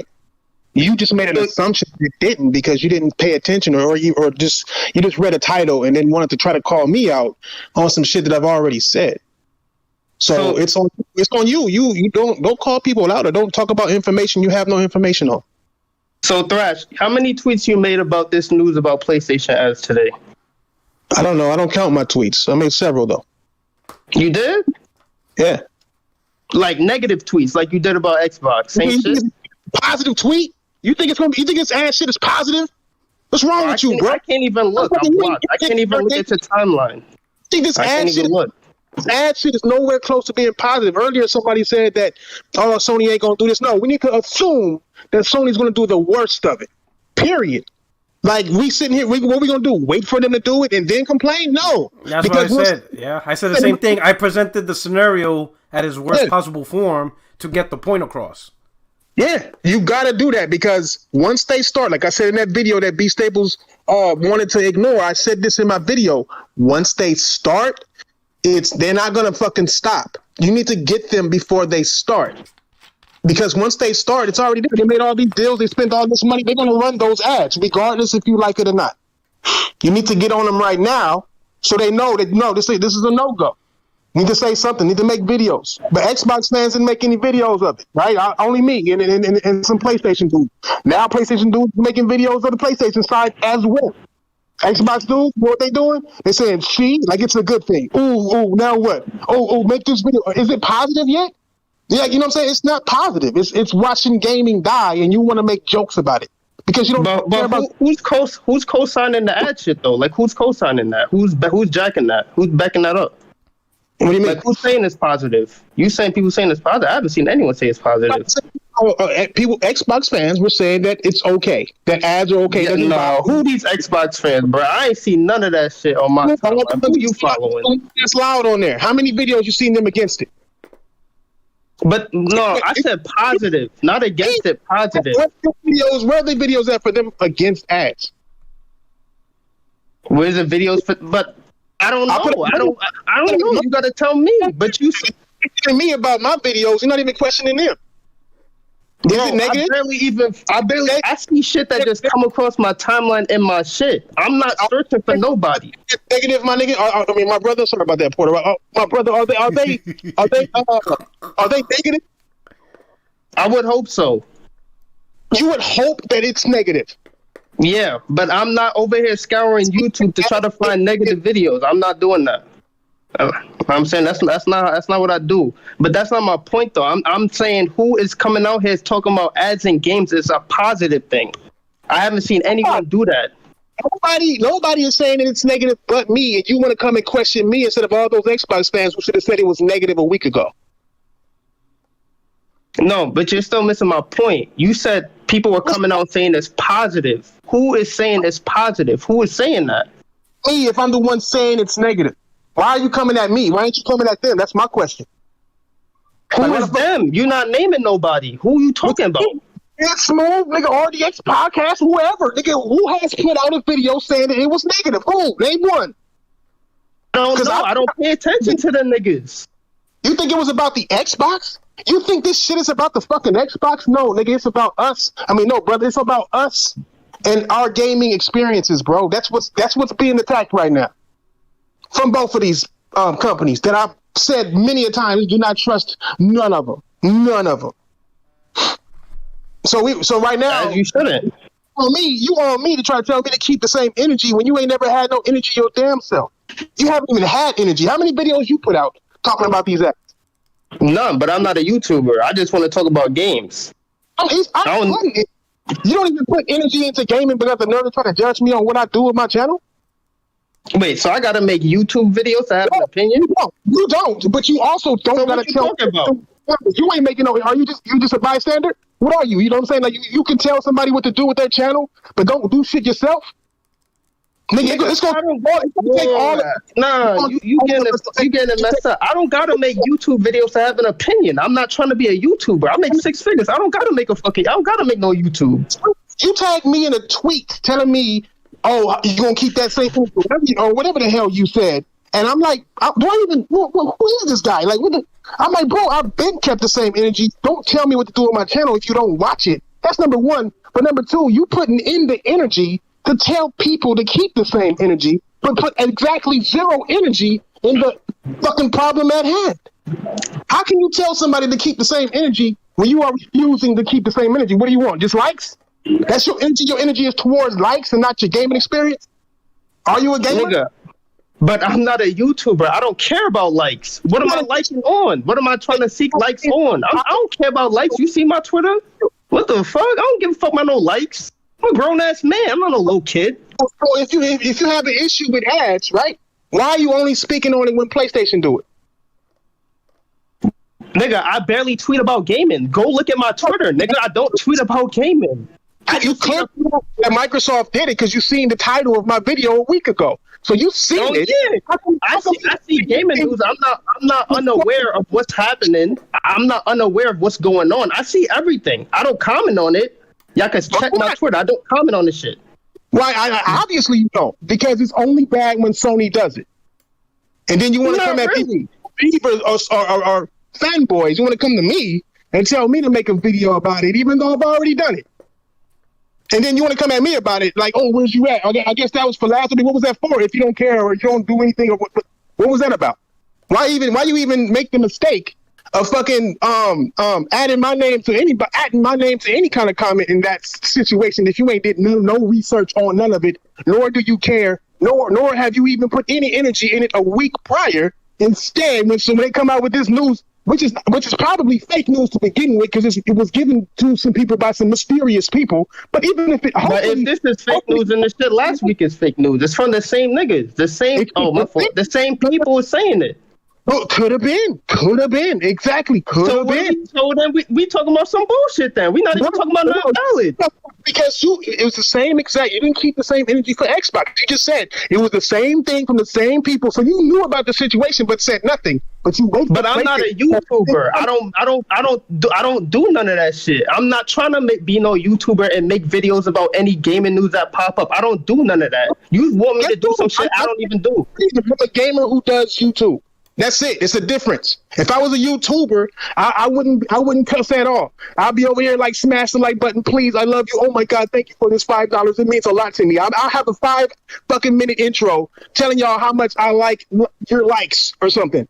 Instead, I do the exact opposite because I'm not a YouTuber. I'm a gamer who does YouTube videos. There's a difference. But still, you came at me with all these Xbox fans out there that you ignored. You came to me a week after the Xbox news came out. You come to me the same day, the same hour that the PlayStation news come out. You come to me. Where's your energy focusing, and what is it on? Bro, I don't even acknowledge them niggas. As Porter Rock said, I'm different.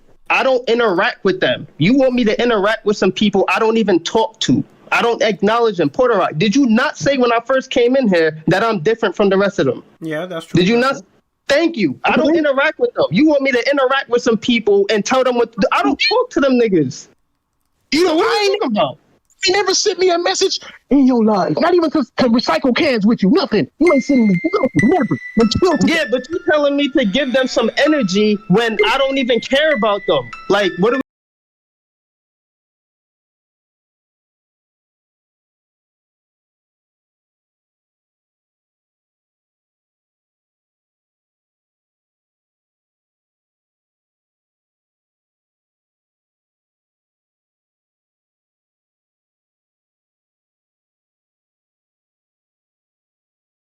That I'm like, bro, what are you talking about? Then when I ask you, you say you haven't even watched my video. Why am I even talking to you for that? You know, you don't got to. No one's forcing you to do none of that. But I'm talking about. I read a title because the title is the most important thing of your video. Your title gets people to watch your shit. That's the whole point of your title on YouTube. I'm not even a YouTuber, and I know that. Yo, with a title, why? Huh? For what? For what? What you mean for what? For what are we talking about? Like, you're telling me to make a video with a title. Like, you said something like you need a title. You need a title. You need me to make a title. You misinterpreted. That's not what I said. See, you're not listening now. That's not what I said. That's not what I said. Listen, that's not what I said. What'd you say? That ain't what I said. All right, what'd you say? I said that I'm talking about a title. A title is the most important thing of your video. So when you're not making the same titles of your video, you're not trying to attract the audience of what you're trying to get. You made 3 titles that was slandering Xbox. You could have said some shit about Sony, like for 1 minute. I didn't watch the video. What 3 titles are you talking about that I was slandered towards Xbox? 3 or 2. You had the one shit with David Jaffe, which I didn't listen to because it was 6 hours long. I ain't listening to nothing for 6 hours. Out your goddamn mind. And you had the other video about the fucking the one before that. The one video before that. You know what I'm talking about. Your YouTube. I forgot the name of it. The one I took a picture of it. Yeah. Did I make a video about them ads? I probably did. I probably talked about it a little bit. Oh no, it was. Oh, you know what? I'll look at it because I know I made videos based on ads as well, like skits based on ads. But I don't know. yeah, If it's a skit. Hold on. But I don't know if it was a skit. I didn't watch. Is B Staples going to keep the same energy with David Jaffe, who made multiple negative PlayStation clickbait videos in a row? But I don't pay it like that. I don't pay attention to him. I didn't even know he did that until you just told me that. Hold on, dog. I'm not subscribed to him. Like y'all talking about some. Are you subscribed to King Thrash's channel? I am. I love the comedic value. I like laughing, so I subscribe to. You know what we need to normalize is when people request for people like King Thrash to change their channel, pay that man so he can give you producer credits, and then maybe he'll do a video based on your request. But for you to sit up here and try to demand someone who's very successful at what they do to change their vibe, that's kind of fucked up. I'm not demanding no one. No, see, you got fucked up. My bad. I'm not sure if I can swear here or not. I did not demand nobody to do nothing. You can do whatever you want with your channel. I'm not a YouTuber. You know what I'm saying? I ain't demand no one to do nothing. So let's get that out the way. Let me help you out real quick. All right. The first one you see that say ads on it, it says first ads uncut. It was literally an ad that I just did a skit over. That was a skit show. It was satire. It was funny. The second one is the ads in the Xbox controversy is literally me cussing out any new motherfucker who came to my channel and is surprised about ads in Xbox, because in my Xbox review, I showed you that they already have full-on 100% ads in their video games. 100%, like straight up ads, like people talking and like selling another game. Like literally, I had it recorded a year and a half ago, and that video was just me telling motherfuckers, hey, this is old news. I've been told you this. If you watch my channel, you already know this. So then on top of that, that's where I added in with PlayStation. The problem with it is PlayStation follows Microsoft when the money happens right. Right? They didn't follow Game Pass because the money ain't right. But they follow fucking Xbox Live because the money was right. Literally, that's the main thing they make money off of. Of course, money runs the world. So that's what they're in it for. Ads is something that Microsoft has been doing since the beginning of Xbox, and what they've been planning on doing since the beginning. Xbox One was literally based on ads 100,000%. Right now, they're going into the ad game. I said, look, Sony gonna do the same thing if this shit's successful, bro. If it makes money, Sony's gonna do it. It needs to be stopped now and right now, because you can't wait until it happens.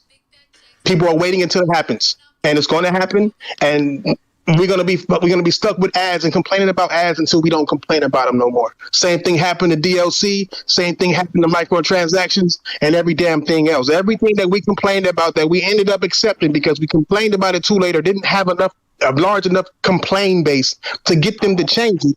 It's been here. It's fucking stayed here, and we have accepted it. That's it. Period. Well, ads ain't getting to the point of microtransaction and DLC. It's never going to get to that point. It's already there, especially with the Xbox. The whole UI is covered in ads. They send you ads in your messages. No. But we talking about in-game ads though. Like the dude said, I'm playing God of War and I do a 50-hit combo with Kratos, and niggas, and I get an ad mid-boss fight. That's what we talking about. I saw video proof of my video. If you don't watch my video, you'll see. I'm sorry, man. Y'all just depressing me, man. Gaming's dying. Ain't no sunshine, bro. Bro, ads is never gonna get to the point where we in the middle of a boss fight and it stops because of an ad. Bro. We're not getting it. Stop the cap. It's over. Oh, but you keep moving. Every man for himself. It's not going to be into the beginning of a boss fight. No. They've already started off your $70 game or $60 game that you bought money on, that you spent your money on. A full price game has an ad in it. Right? Really?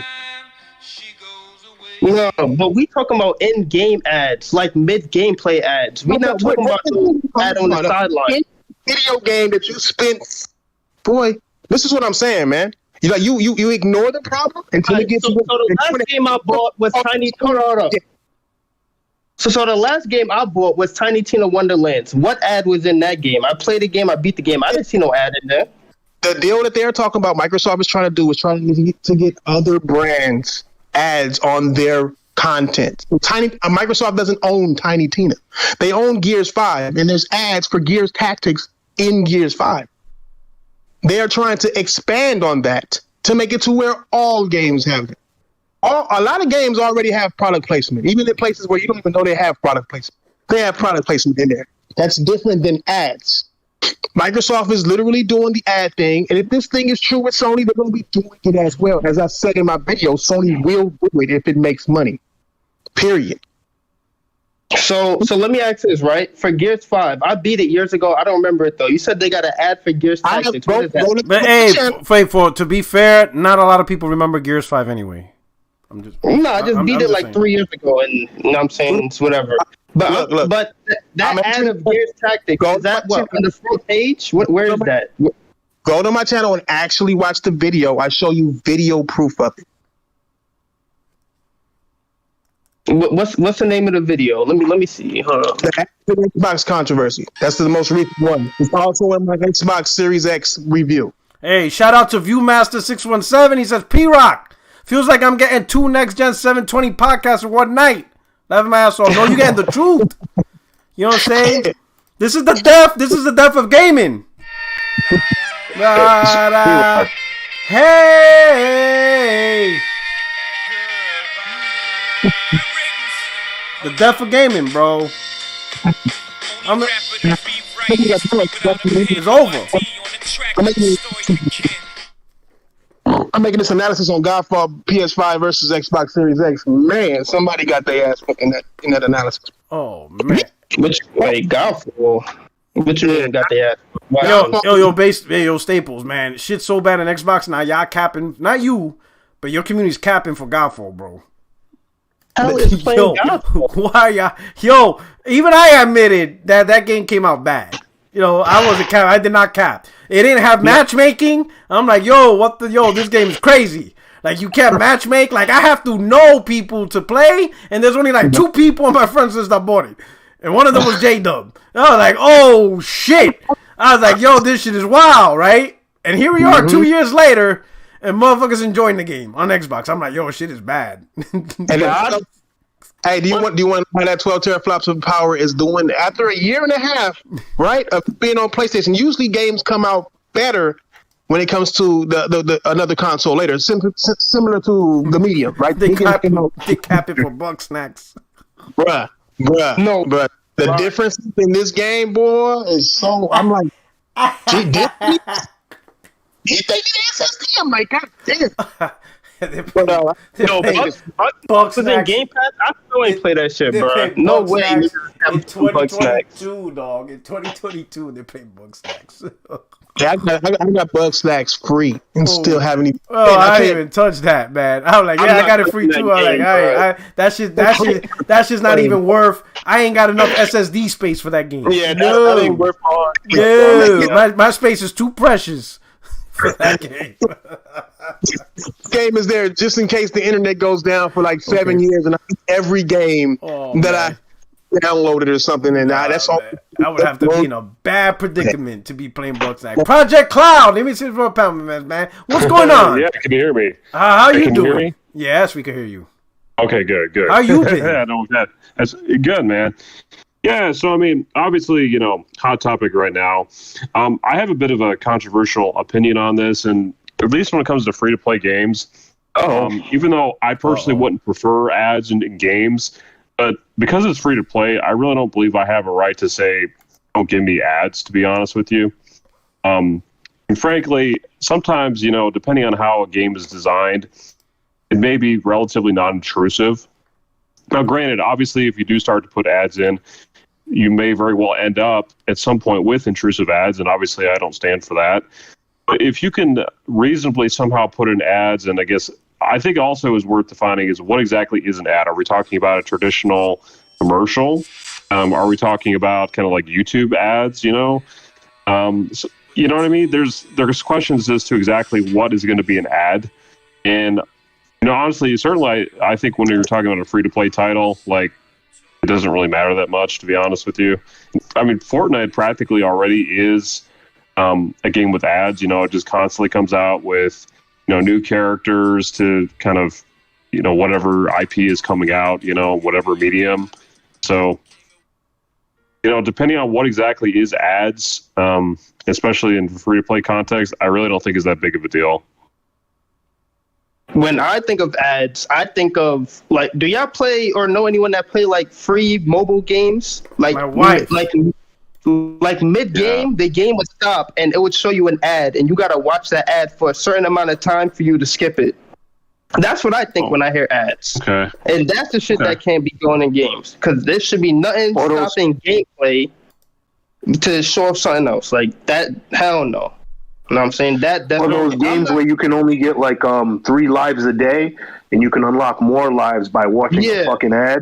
Oh my god! Yeah, I do like not that. want that. My favorite. I do not want that. My favorite. All the goddamn Facebook messages, just so they could get more time in lives. Yeah, and you gotta sign up and do all this. Yeah, that's exactly what they're trying to do. And Microsoft bought King, right? Don't they make all those games? I don't be Staples. Candy King is on the Activision, right? Yeah, so they're trying to. They would acquire King under that deal. They probably go most disgusting practices, man. I can't stomach that shit. They gonna fill them Candy Crush games with Game Pass ads. I ain't gonna lie to you. They gonna fill them shits. They're gonna fill Game Pass with Candy Crush. Nah, bro, you got Bejeweled in Game Pass, 2 and 3, as if you need both on Game Pass. You don't believe me? Go look at it. It's there. Bejeweled 2 and 3, both versions. Why? Yo, Peggle was that shit back in the day, though. I fuck with Peggle back in the day. I like that. Why? Why you pegged? You get pegged? What? What you say? Nah, what? Whoa! Listen. This is not that type of podcast. This is not that type of podcast. Is that a DLC? Jack the go. Hey yo! Hey, pause. Times 1,000. Oh, listen. Shit. Oh, shit. Oh, man. Oh, shit. Hey, yo, John Baptiste, thank you for the super chat. He says, your brother was capping for bug snacks. Puerto Rock service. I was laughing. Listen, man, we tried to leave that dude in Puerto Rico. He found the way to buy a plane ticket selling mangoes, bro. Now you see why we left him over there. He ain't right in the head, bro. Mom and dad were like, yo, I don't know what happened to this one. I think he was adopted. They switched him at the hospital. Switched that birth. I don't know what happened. My man capping for bug snacks. Yeah, capping for bug snacks and Godfall is insane. That's actually insane behavior. I'm just saying, bro. Yo, this is crazy. Anyway, what did Eddie Murphy say? If you was starving in the desert and you got a cracker, it'd be a full course meal, right? So that's how they feeling about bug snacks and goddamn Godfall. Hey, so Project, you said you felt you don't have the right to complain about ads in free-to-play games. You don't think that the game built around the economy of money transactions, pay to win, is enough? Because technically those things kind of shape how you enjoy the game? I mean, look, all of it's possible. You know what I mean? I don't even like microtransactions to begin with. So, but here's the thing: it's free to play. So honestly, I think in general you're at the mercy of the developer anyway. Okay. If you don't want to be quote unquote at the mercy of the developer, that's why AAA single player games exist. But let me ask you this: don't you think being a console gamer, you're at the mercy of developers in a company anyway? Because how you think they were able to get away with paid online gameplay on consoles, but they weren't able to do the same on PC? Because PC had a way out. Consoles, we don't have a way out. It's if they do something really on console, your only choice is not to play on consoles no more. Which that's too extreme for many gamers. Like that's a very extreme example. So that's how things like Xbox Live and PS Plus subscription was so successful, because what other choice do you have? Why, you don't play online? Yeah. That's not an option for console gamers unless you just merge. Like PC, it wasn't a problem because when Microsoft tried to implement Xbox Live Gold pricing, they're like, no, we play for free. Hell, we create our own servers, other platforms provided, we don't need you. So, you have a way out, right? If a specific store tries to do something funny, well, you have other storefronts and way to buy games. Console, you really don't have much leverage other than you're just not going to play on a console anymore. You just give up. You understand? And for some people, whether it's because of finance or because, PC gaming is too expensive or the other products don't really align with the content they want to play, sometimes you're like, you have to suck it up. So now, here's my thing. Okay, for free to play, you can have stuff. But what's preventing from these publishers stepping out of bounds? Well, really, I can't even say stepping out of bounds because there is no bounds, but just taking it a bit further than just free to play. Like, what's stopping them from doing that?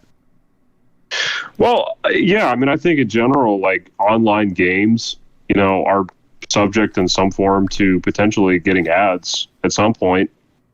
I mean, it's just the nature of when your game is designed around having the existence of the internet, to some extent, you lose control. That's why I personally like offline single player games.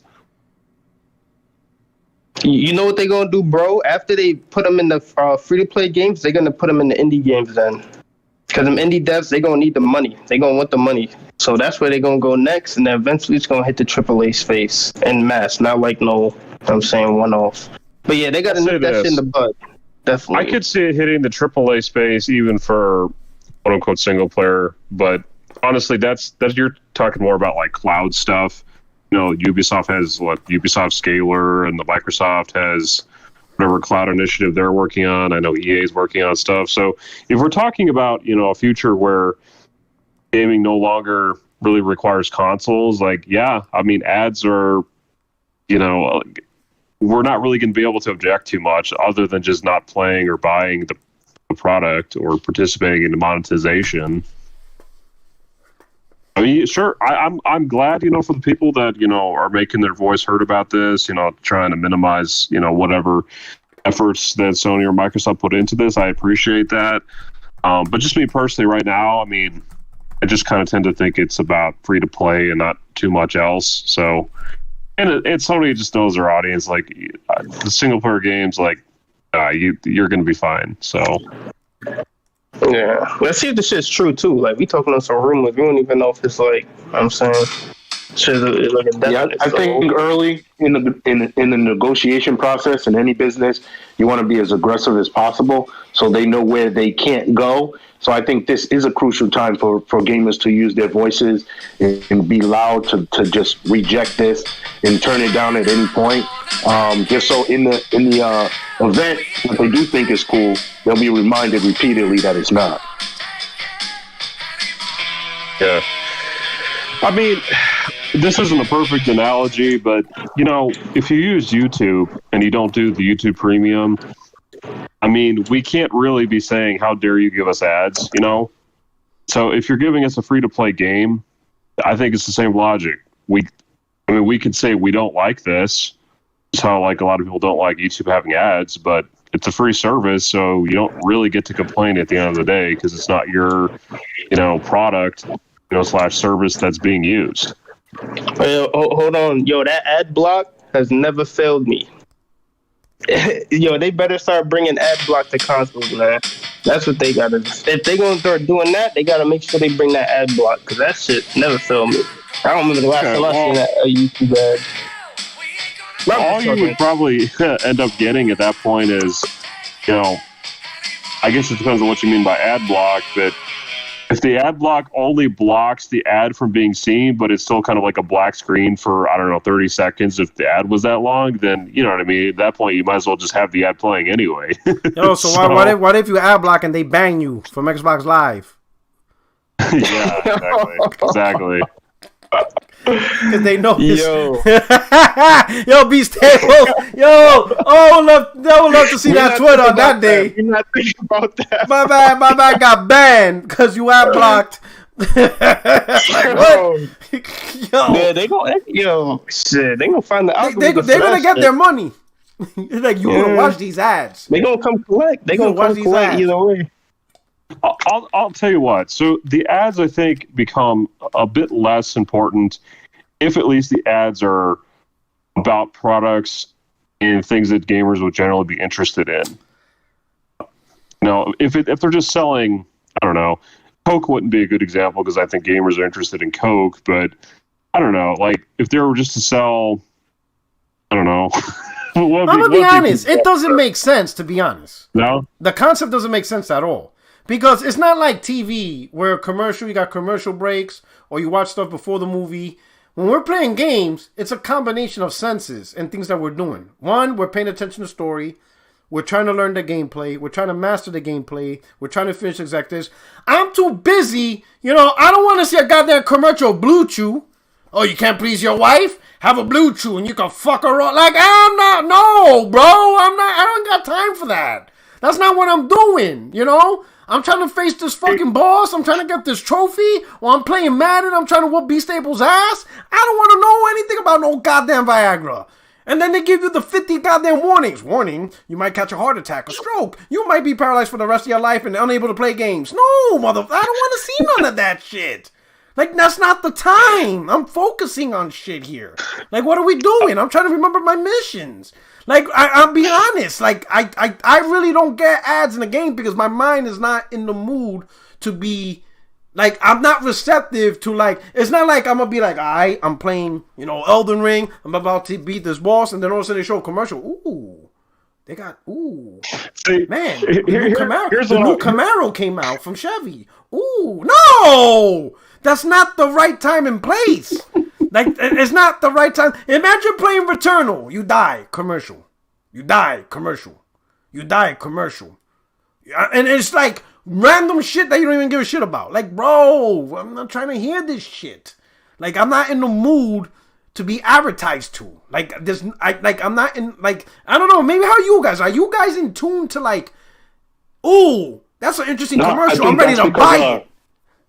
You nailed it though. It's because watching TV is a passive activity. Yeah. Gaming is an active activity, right? You got to pay attention. You got to be lean forward in your seat. Your brain has to be ready to react at a second notice. You know what I'm saying? So any sort of advertisement or interjection with that thought pattern, that's gonna break immersion, and that's what gamers want to be. They want to be left alone in the room with the headset on, immersed in like a AAA epic. You know what I mean? You don't need any advertisements.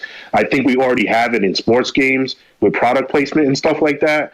But I think this is more in line with the free-to-play games, the games as a service, where they will be interjecting with some sort of advertisement if you want to get extended play time or extra lives and things like that. So but we should definitely be loud about it, because if we're not, we're going to lose at the negotiation table. All right. Shout out to Cloak Onyx. He said, super chat. He says, "Yo, shout out to my man Guap. He convinced me to get a PS5 after several Twitter spaces we've been in together this past month. I'm an Xbox no longer." Oh, shit, you saved a life. Hey, I killed that man. I gave him the good word. You know what I'm saying? So Sony got to cut the check. This man out here. Picture this. You know what I mean? Guap Shout sends, out to you, Club, man. Yo, picture this. Guap sends me an invite. He's like, "Yo, let's go play GTA Online." I'm like, no doubt, I'm about to get my thug on. You know what I'm saying? I'm playing my NWA. I got Ice Cube. I'm like, yo, I'm ready. I log into a lobby, but first there's an ass. And then you hear like these, children, and you hear the song, "So this is Christmas, and the days are long." You see all these poor kids, and they're like, for 50 cents a day. Like, yo, I'm about to sell some drugs. Right? I'm about to sell some drugs and kill a motherfucker. I ain't trying to see this. Like, I'm like, damn. I'm like, yo, Guap, I can't play, bro. Like, man, this commercial, man, like, for 50 cents, I can't do it. And Guap's like, what are you talking about? I'm like, I can't, bro. Like, this goddamn commercial got me in my feels, bro. Like, I can't kill nobody. I can't. I can't do it. I can't. You know what I'm saying? I'm trying to sell drugs, beat hookers, and I'm trying to get Guap like, yo, who we running up on? I'm not trying to spend 50 cents a day. Like, no, this is not the time, man. Like, this is not the time. They're going to have you trying to convince you to donate to animal shelters and save a whale and all that. You know what I'm saying? Rockstar would be the ones to add it in their games, too. They don't give a fuck. They don't care. Rockstar would definitely be the ones to add it in their games. I'm not trying to hear a PETA commercial telling me I can't eat meat. That is cruel. Nah, bitch, I'm going to eat this steak and I'm going to play some Grand Theft Auto. Shut the fuck up. Like, what are we doing here? I'll be mad as hell if you ruining my mojo. Like, oh my God. Imagine B Staples like, yo, I'm going to whoop your ass in 2K. I'm going to be like, no, I'm going to whoop your ass. And so let's go. Let's link up. We got crossplay. I'm like, cool. and I log on, and then all of a sudden you see a Jehovah Witness commercial. Are you good to your fellow brother? And I'm like, man, I'm ready to go on and whoop P Staples' ass into the ground. I'm gonna fuck him up, but I can't because Jesus is watching. Damn, like I can't do that. I don't want that in my life. I feel you. What I want to see, just for kicks, is, I was like, what the fuck? You know what I'm saying? I want to see Ubisoft make, an Assassin's Creed game where you have this giant fetch quest of finding stuff, and then the ultimate prize is, hey, watch this ad for a minute. Oh my god, yo! I want to see this. You unlock the secret ending. Like, all right, you unlock the secret ending, and it's a commercial. It's the world's most interesting man. It's a Spice commercial. And you're like, the fuck? Yo, this shit could make it bad. Yo, I don't know. I'm not feeling this advertisement or anything. I know people saying all this stuff. I'm just not in the mood to watch commercials on TV.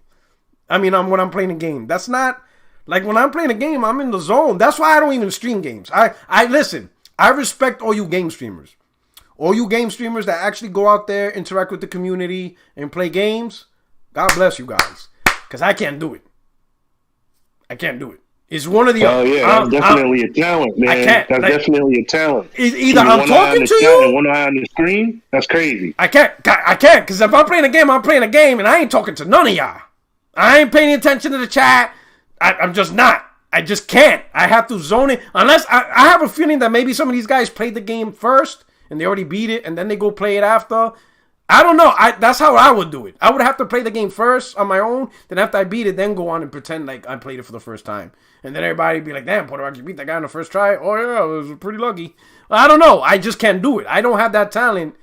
That's just my limitation. So shout out to you guys. But because of that, I like to focus on the games. I'm not trying to see fucking Sam Porter Bridges drink a Monster. Like, I don't give a fuck. I don't care. I just, And then you know what it was? In Final Fantasy 15, Cup of Noodles? I actually hated those conversations. You know what I'm talking about? You play Final Fantasy 15? Who hasn't played Final Fantasy 15? I did. I didn't play for a while, though. Like when you do the cooking stuff, one of them is Cup of Noodles. And then the guy talks forever. The diesel guy? With Cup of Noodles, you can mix it in with your favorite meat and have. I'm like, what the fuck are we doing in this game?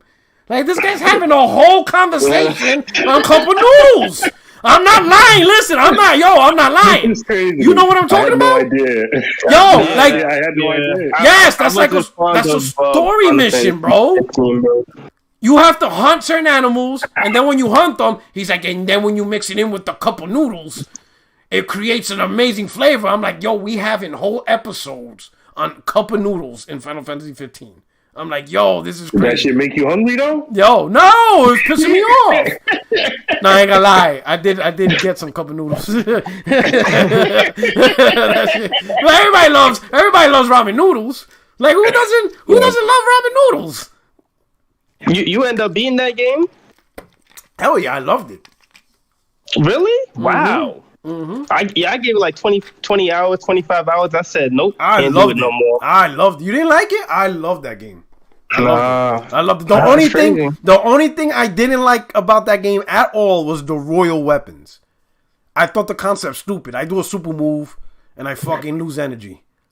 That's some stupid ass shit. So, nah. So there was a better weapon actually. There's this part where you face the Mistress of the Wind or the whatever of the wind, whatever, and you keep playing that mission over and over to earn money, and you can buy this special sword. And that sword is better than the royal weapons, and you could spam the attacks and not lose energy. I thought the royal weapons was a stupid concept, the way they implement. That's the only thing I really didn't like. I bought that. I bought the DLCs, real DLCs, content meant for the game. And yeah, I love that game. I loved it. Maybe, I don't know. Maybe I'm fucked up. Maybe it was a commercial for a Cup of Noodles that hooked me in. I don't know. No, man, if you liked it, I'm saying that's great. You didn't really like it? I thought it was cool, man. And I liked the ending. The way they did the ending, I enjoyed it. Yeah, I got like 20 hours and it just wasn't grabbing me. And I just why am I playing this? Like, I was forcing that at that point. And I'm just like, you know what? I mean, you know what? I can't be mad at you because the game does take a while to grab, and I do agree. It shouldn't take 30, 40 damn hours to hook you in. So that's a lot of damn hours. Yeah, yeah. But I, to be honest, but it did take a while. I don't know if it was 20 or whatever. But I can understand what you're coming from. It does. There is a little like, man, this is like, because I did feel that way. But I'm like, this is like a 50, 60, 70 hour game, whatever. Let me just whatever. It takes a lot for me to not play a game. You know what I'm saying? To me, stop. There's a few games where I'm like, yep, sorry, buddy, I'm done. Like, delete. Like, I'm not finishing. It's just, I have a high tolerance for bad games or games that aren't good. But there are some games that like Killzone Shadowfall, couldn't do it. I'm like, I can't do it. Whatchamacallit? Record, couldn't do it. Like, yeah, buddy, couldn't do it. Believe it or not, Sunset Overdrive. A lot of people says, oh, I love Sunset Overdrive. I couldn't finish it. I'm like, yo, wow, really? I like Sunset Overdrive. I'm like, this is a poor man's Infamous. I can't do it. This is broke boy Infamous. This is as broke as like I can't do it. I can't do it. I had to stop. Like, yep, shutting this shit down. Couldn't do it. There's very few games where I'm gonna be rating that one, Broke Boy Infamous. Yeah, that's what it is. It's Broke Boy Infamous. I'll be using that. It is. Take Infamous, right? Take the game Infamous, right? Take Infamous, right? Restrict his ground and melee combat movement to where he can only do on rails, and there you go. Sunset Overdrive. There you go. Wow. You just strip Infamous from good melee combat and being able to walk and run and all that stuff. Remove all that, and you got Sunset Overdrive. And, with a worse story. And there you go. And I'm like, man, this is also... So it's like, I'm a big fan of Infamous. I love Infamous. So when I play Sunset Overdrive, I'm like, man, this is like fucking a really bad version of Infamous. Like, holy shit. And I'm like, I couldn't do it. I'm like, yep, can't do it. Like, I mean, I couldn't see some of that Infamous in their life, man. That shit runs beautifully on PS5. Okay, does it? Did they do an update on Infamous? I think it has an unlocked frame rate mode. Okay, once you use Second that, Son? For Infamous Second Son and Dying in, is it First Light? First Light. So they have unlocked frame rates?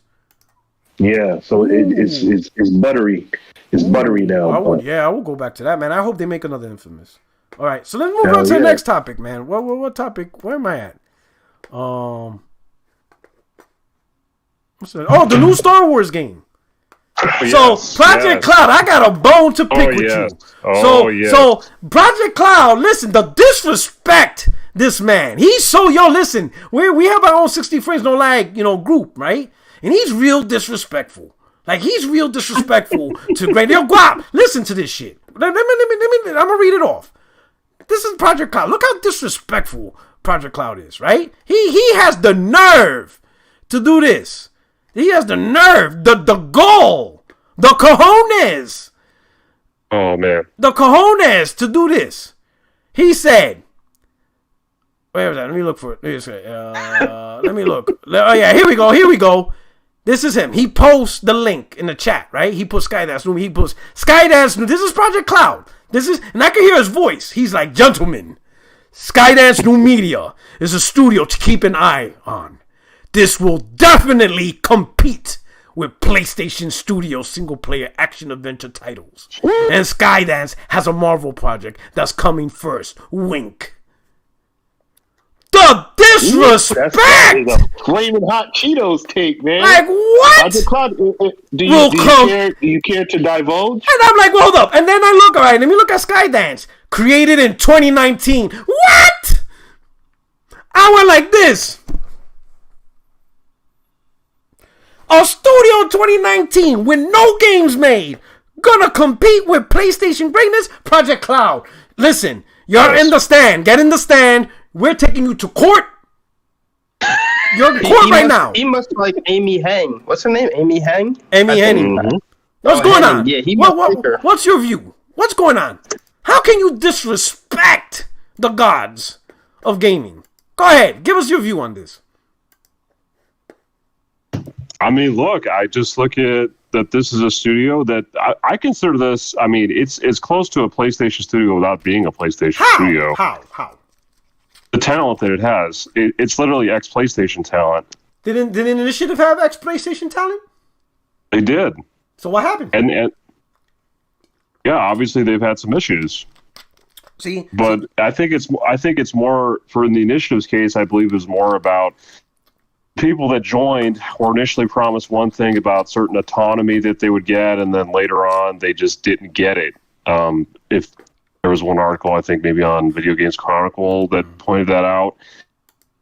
So in the case of Skydance New Media, because I actually read the articles that sort of initially came out when that studio got announced, and it sounds exactly like what I'm looking for, and it's very much a continuation from like the Naughty Dog days, but just making a bit smaller scale games, not necessarily in terms of how great they are, but just not every game has to be like 50 hours, for example. You can have a great 10-hour game, 15-hour game, as opposed to 25 hours plus, for example. So I can't wait, dude. I think this is going to be incredible.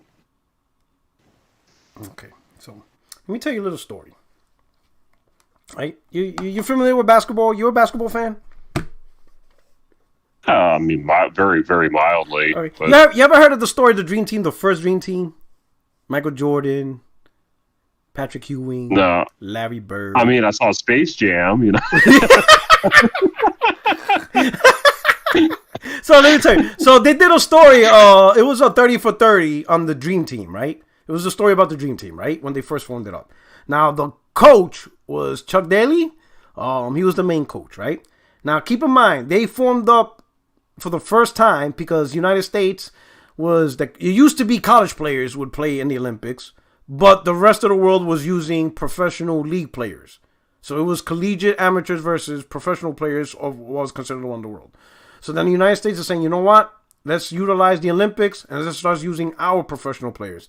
And that was one, and they did that for multiple reasons. One of them was to expand the brand by, introducing players, whatever. But this team had if you look at the roster, it's not just some of the greatest players of that time, but what would eventually be some of the greatest players of all time.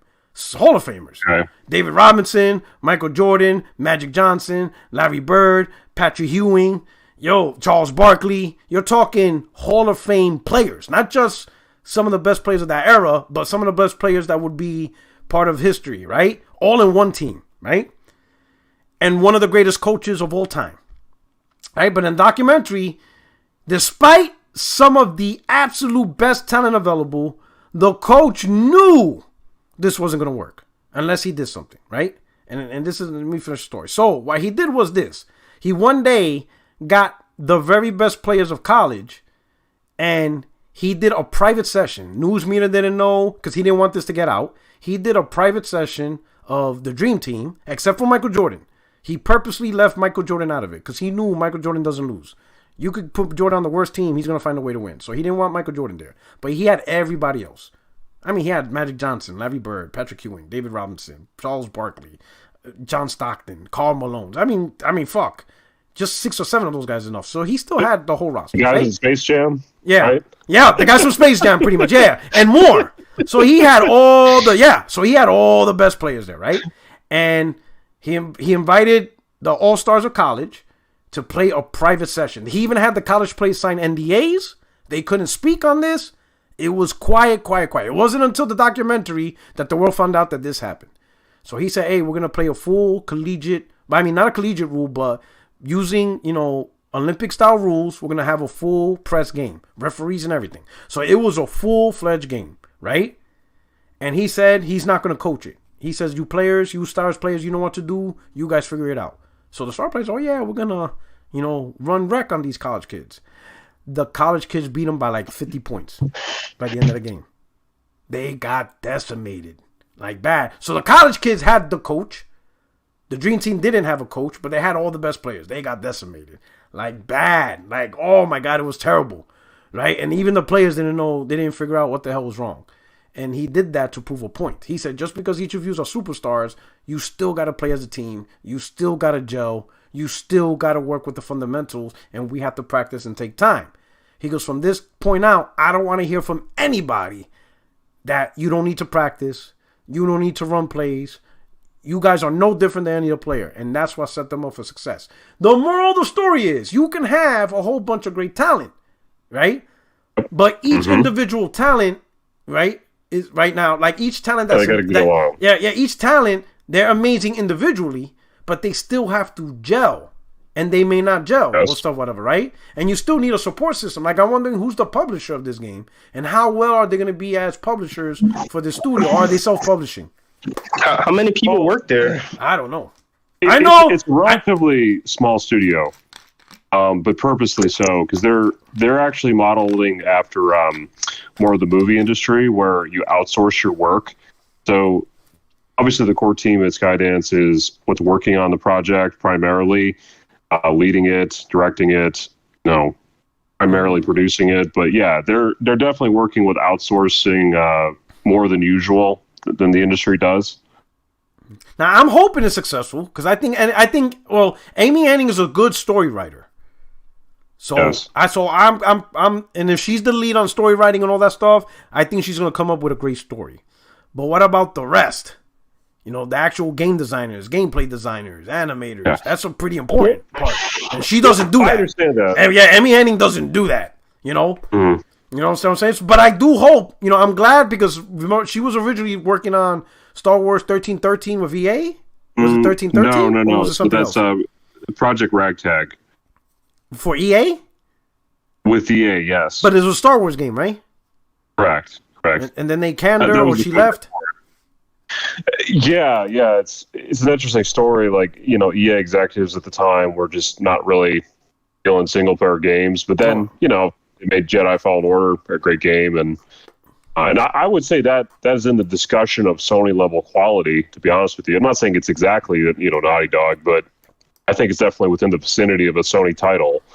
So I think it's perfectly achievable, especially because they have. But Respawn is a top tier team. They made Titanfall 2 one of the greatest first person shooters of all time.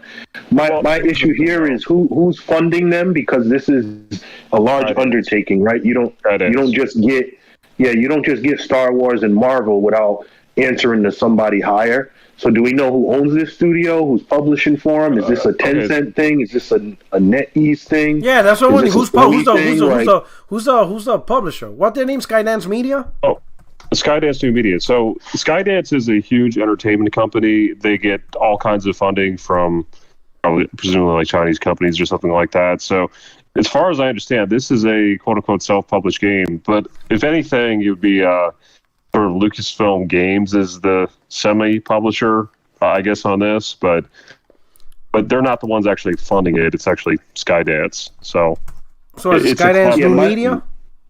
Yeah, believe me, dude, they don't have an issue with budget. They don't. That's their own team that they created specifically to make ambitious games. I don't know, man. This sounds like a game we hear in 2 years. It got canceled, and I don't know. B Staples like B Staples like I don't know, Sean. I don't know about this. I don't know, man. I gotta see more, man. I gotta see some more. But man, I hope this is me being an early prognosticator on this. Okay, this is my gut, and granted, I like to keep a positive attitude about this stuff, but Amy Hennig, like, I'm sorry, it's a slam dunk for me. Okay. There's another studio, That's No Moon Entertainment. That's, I think, going to be an absolute slam dunk. You got the Callisto Protocol from Striking Distance Studios. I think that's going to be a slam dunk. So I just really think we're going to get some amazing titles from these brand new AAA studios that have been announced within the last couple of years. Yeah, Callisto Protocol definitely looks fine. I'm actually really anticipating that. So they're responsible for the Atom Project. That was a good movie. Oh, yeah, you're talking about the movies that they produced. Yeah, okay, they're into movies as well. So Atom Project. That's their primary business. Snake Eyes. What they're primarily known for. Tomorrow War. They're doing a lot of Netflix shit. They're doing straight without remorse. Terminator Dark Fate. Okay, that sucked. They were stupid with that one. Gemini Man, Mission Impossible. Okay, so they have some. No, they definitely got their hands in some things. Jack Reacher. They're spending money. Terminator Genesis. All right. So hopefully the people who are involved in Terminator don't have anything to do with this game. No. Right. So True Grit. Skydance Media, like that's literally the division that Amy Hennig formed. Okay. Like she came over like. So they got some money. That's the whole reason they have it. Oh yeah, they have money. It's not an issue for them. Ooh, they make. Oh yeah, they don't work with making Top Gun Maverick. Mm-hmm. Transformers: Rise of the Beasts. All right. Mission Impossible 7, Mission Impossible 8. Okay. They really love this. All right. Okay, but this is just movies. All right. As hell. Television series. Well, again, their Sword Art Online movie division is a different division of the games for sure, but okay. But I'm saying they're big. So they're a big company. So they're funding themselves. Yeah. So they got the money to do this themselves. Okay. Exactly. All right. So okay. All right. We'll see. We could. Yeah. I still say it was disrespectful. I mean, look, anything can happen. You know what I mean? Because it's not real yet, we just simply don't know. It's just my gut on this, you know. But obviously, if it comes to be that, you know, when the title's revealed, if it doesn't look as hot as we'd want, no, don't backtrack. You know what I mean? You listen. From my perspective, you hyped the game of the year, so I'm expecting nothing less. All that's what. Hey, how about you? You guys heard it, right? He's hyping game of the year. That's what I'm hearing. Hey man, that's it. Game of the year. First party, man. Game of the year. That's big business. I'm playing. You know, but you know what? I hope they do achieve it. I'm not knocking it. I hope they do achieve it. I hope the best. Oh yeah, because gamers was winning that case. Me hyping. I do hype it. I mean, that is my gut. You know, I'm not guaranteeing that. I'm just not. I hope your gut is right, because that would be awesome. I know. You know, because Star Wars deserve. There's certain franchises that deserve to have. You know, it's like Spider-Man, right? It's finally deserved to be in the hands of Insomniac. You know what I'm talking about? Like certain games deserve to be in the hands of great. Like Batman deserved to be in the hands of Rocksteady. It deserved it. Like we need somebody to do that for Superman. Like somebody needs to take charge of that game. And I know Guap, right? I don't know if it was Guap I was talking with. No, maybe it was somebody else. But like Superman is a really hard game to make, right? It's really hard because the man is OP as fuck. He's OP as shit. You know what I'm saying? And so how do you translate a successful game?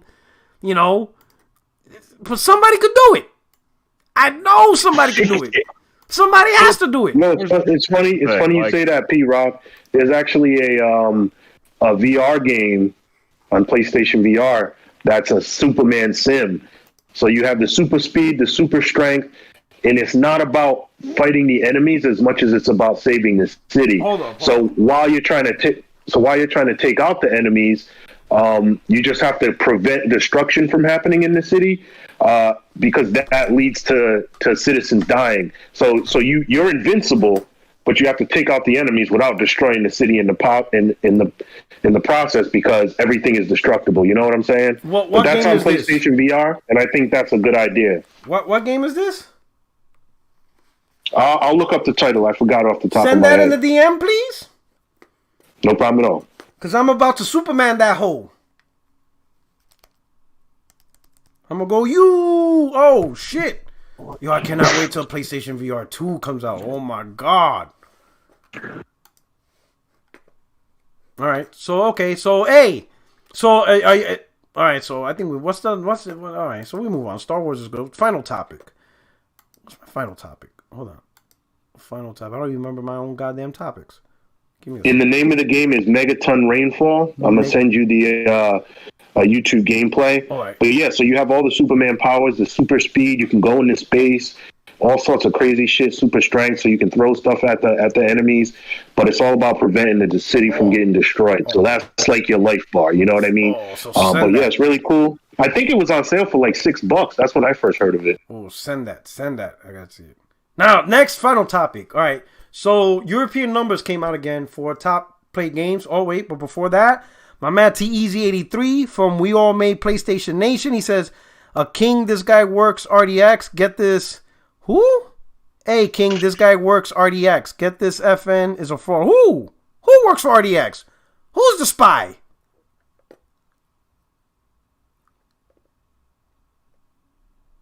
B Staples, you spying on me? What? I trusted you. What are you talking about? And you from RDX? I don't know. I don't watch that shit. I don't know. Oh shit! I don't know who's he talking about. Yo, Teasy, who you talking about? I don't think any of us already. I know Guap ain't. That's the last dude. Shit, I have a better chance of being on RDX than Guap. I have a better chance. I'd love to go on. I have a better chance of being a panel member than Guap. I know he and Project Cloud ain't a panel member. Oh, I'd love to go on anytime. Oh shit, my bad. What is it? Oh snap. Oh shit. Anyway, so I guess because of PlayStation console sales, GT7 and Horizon Forbidden West shot up the chart, right? And of course, it's a combination of bundle sales, game sales, and stuff, whatever. Let me ask you guys. I'll start with Guap first. Do you sense that this is going to be, because this is not really normal for PlayStation, right? Where it's usually Nintendo where like their first party game stays charting because that's like Zelda Breath of the Wild. Like that shit still stays charting for like 4 years. But when you think about it, if there's any game to buy, if you're buying a Switch for the first time, if there's any game you need to buy with it, it's Breath of the Wild, right? That's like they go hand in hand, right? For the first time, PlayStation first party is almost like that now. Like it's almost like you buy a PS5. I think we're in a new era in that regard. Mm-hmm. We're in a new era in that regard. And P-Rock, how many of the top 10 are exclusives? Oh shit! I don't have the data in front of me. You don't have the list? Hold on, let me get it. I believe I have it. I believe it's 7 out of 10. Most of them are on the Switch for obvious reasons. Yeah. That system is just doing some unprecedented numbers. But let me count them up. We got Gran Turismo 7, Horizon Forbidden West, Pokemon Legends Arceus, Mario Kart 8 Deluxe, Kirby and the Forgotten Land, and then Animal Crossing New Horizon. So what is that? 7 out of 10? 70% of the top 10 in the UK are exclusives. Grand Theft Auto 5 also made the list, and then we have Elden Ring at number 8, which is insane with Gran Turismo and Horizon Forbidden West. They increased their sales in week over week by 307% for Horizon Forbidden West, 167% for Gran Turismo 7. Miles Morales is still selling. It's up 302%. Ratchet & Clank A Rift Apart is up 709%. Ghost of Tsushima DLC was up 464%. And even Ghostwire Tokyo is up 210%. So it's a direct correlation with the stock and the software sales. I think this is crazy. I don't think we talk about this enough. The first year of PS5, Sony sold about 17 million. That's what they reported December. Where are they at in 2022? Like, are they even going to hit 10 million this year? Like, how severe is this stock shortage? I don't think they talk about it enough. Yeah. They should be more transparent in that regard. I think that would help them out a lot because clearly people are hungry for this system, and I don't believe they're communicating adequately when it comes to the stock shortages. Well, they release numbers basically every quarter, which I actually think makes sense to do. You know what I mean? We're 1 quarter in the books, right? In the book, right? So at the end of the month, April, they'll do their investor. So towards the end of April. I remember hearing. Okay. Today's 4/21. Huh? So we're at the end of April. So that's going to be next Monday. Yeah. So by next week, you're going to start seeing quarterly the next quarter report, even for Microsoft, everybody. But next week, you'll start seeing some shit. Because right now, at the end of the quarter, they're spending this month gathering the data. Preparing the PowerPoints, the conversation, all that stuff, inviting analysts. They're doing all that weird shit. So maybe by next week. You know what's something else that's interesting, P-Rock, is they released the console hardware sales. This is from VG Charts. PlayStation was up, I believe, 34%, or PlayStation consoles represented 34% of consoles sold, I believe, last week in the U.S. Xbox Series X and S were 33. and the Switch was 32. Okay. The crazy thing about that is, are we going to see a similar software spike on the Xbox side where we're seeing these 300% increases, 700% increases? I believe one of them was 900%. Game Pass is are we going to see a similar correlation, or is it handicapped by Game Pass? Game Pass! That's my baby brother says. Game Pass is the game. Yo, shout out to Cloak Onyx. He says, shout out, super chat. Cloak Onyx says, have Naughty Dog take Halo. They would do a hell of a lot better than 343. Oh shit. No, you know what's crazy? Just have id Software take Halo. Ooh. You know the irony is Halo was the designer Master Chief is inspired by the dude from Doom, and now Microsoft owns the creators of Doom. And I would argue they have the best first-person shooter engine on the market. Like, Doom Eternal is polished so perfectly. I would love to see them get a shot at the Halo franchise, since I believe 343 should try something new. Because I don't see their passion here. You know what I mean? Like, who's the luminary at 343 that's like, I'm going to take over, where's their Kojima or their Jaffe? You know what I mean? Like, we don't have any of those on the Microsoft side besides Todd Howard.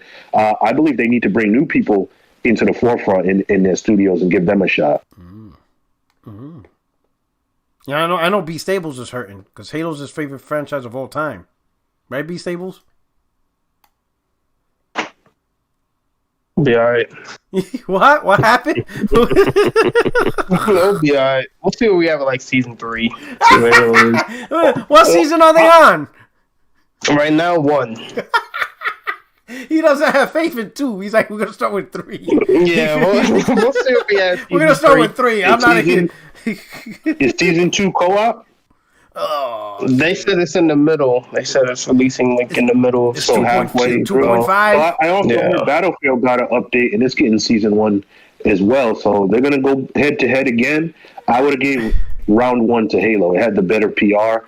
I really enjoyed Battlefield 2042 a lot, even though it got shit on a lot. But just on the PR and perception, I would give Halo Infinite round 1. It's going to be real interesting to see when both of the new seasons for these games drop. Speaking of seasons, I heard that Halo show is trash. I haven't watched 1 episode. I seen the meme. Halo Master Chief? Yeah, what's going on? Hey, Project Cloud, what's going on with that show? What they do? What they do to the show?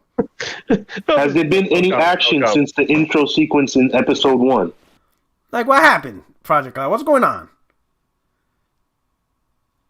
No comment. This is a gaming chat.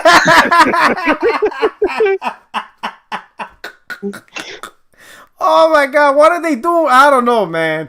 I mean, we talked about this, right? We talked about, I think we talked about saying that you think it was a good idea that they didn't do so much or whatever, have his own thing. And I'm like, I don't know, man. Like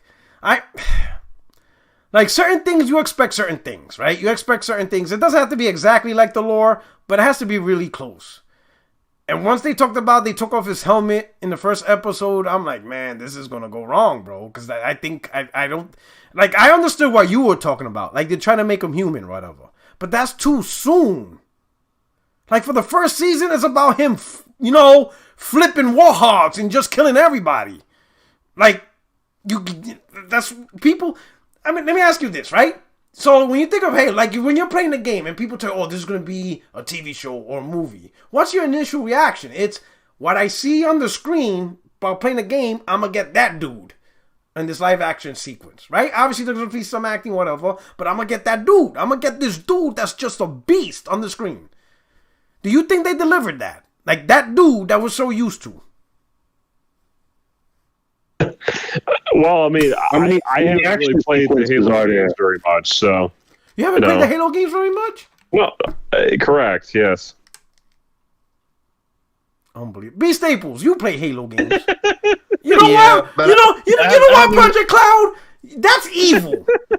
Because I assumed you played the franchise when we had these conversations. That is evil, Ed. That is evil, what you just did. So you're telling me you never played Halo 1 and beat Halo 1? No, I have. I've played the game. I just, there's so much content in the game that I haven't played. But the story, at least the single player campaign for Halo 1, 2, 3, and 4. and Reach. You played them, right? No. Which ones you didn't play? I think the only single player I've done is for Halo 1, and then I've done multiplayer across, various Halo entries. So you didn't consistently play the single player games across the board? No, I know people like that. They only play Halo for the multiplayer. I understand. People like it is something I want to get to. It's just, right now, it's not my priority.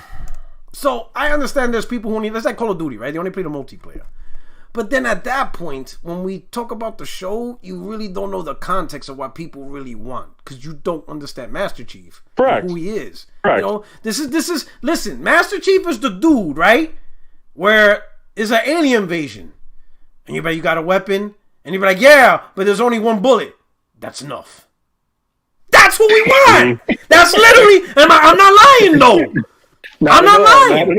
Yo, he was in Halo 2. In Halo 2, right from the get-go, they had like an invasion in space. And they're like, oh, that mother shit's about to blow us up. He's like, I got this. You know what he did? He grabbed the bomb, jumped out of his ship, flew across space onto the other ship, placed the bomb, jumped off, and blew it up.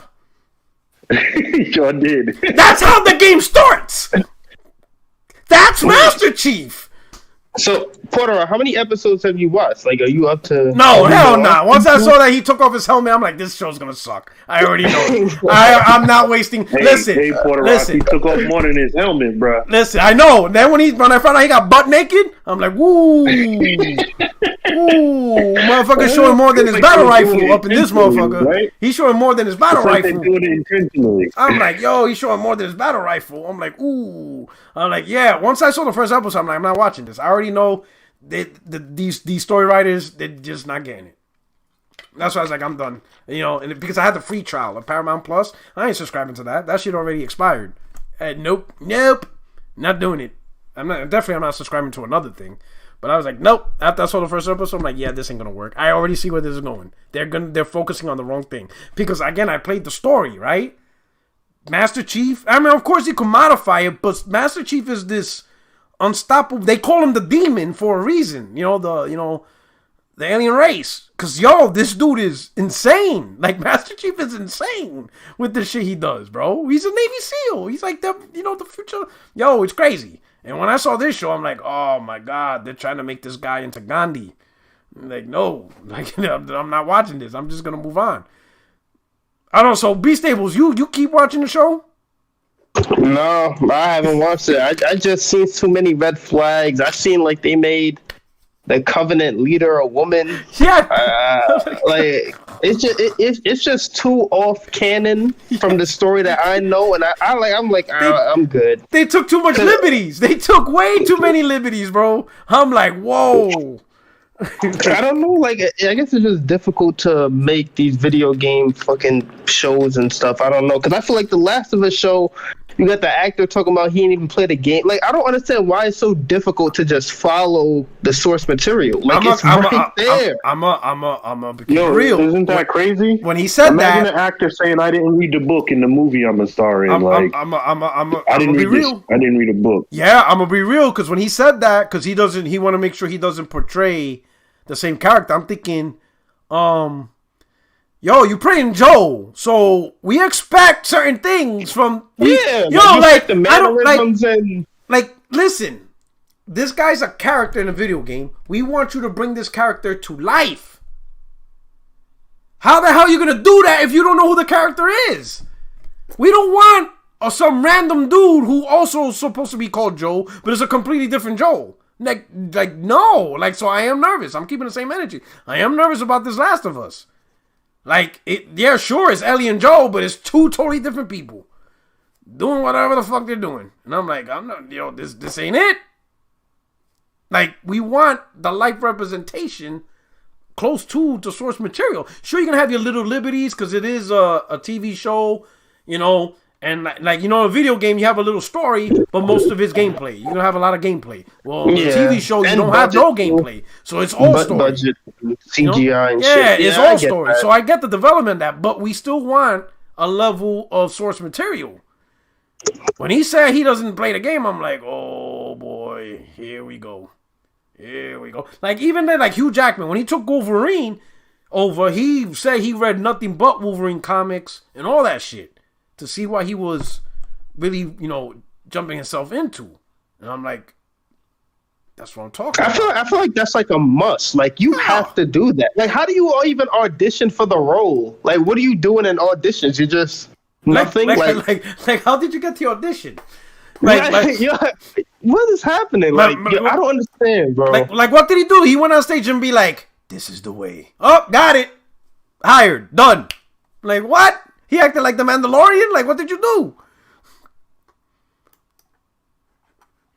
I don't know, bro. At least the Sonic movie's good. I heard. I haven't watched it, but I heard that's pretty good. So maybe I don't know why. It's the only reason to follow source material, but the only reason I'm giving The Last of Us a shot is because Neil Druckmann, I believe he's one of the lead writers on it. Okay. I know he's working on the project, so he knows what he's doing.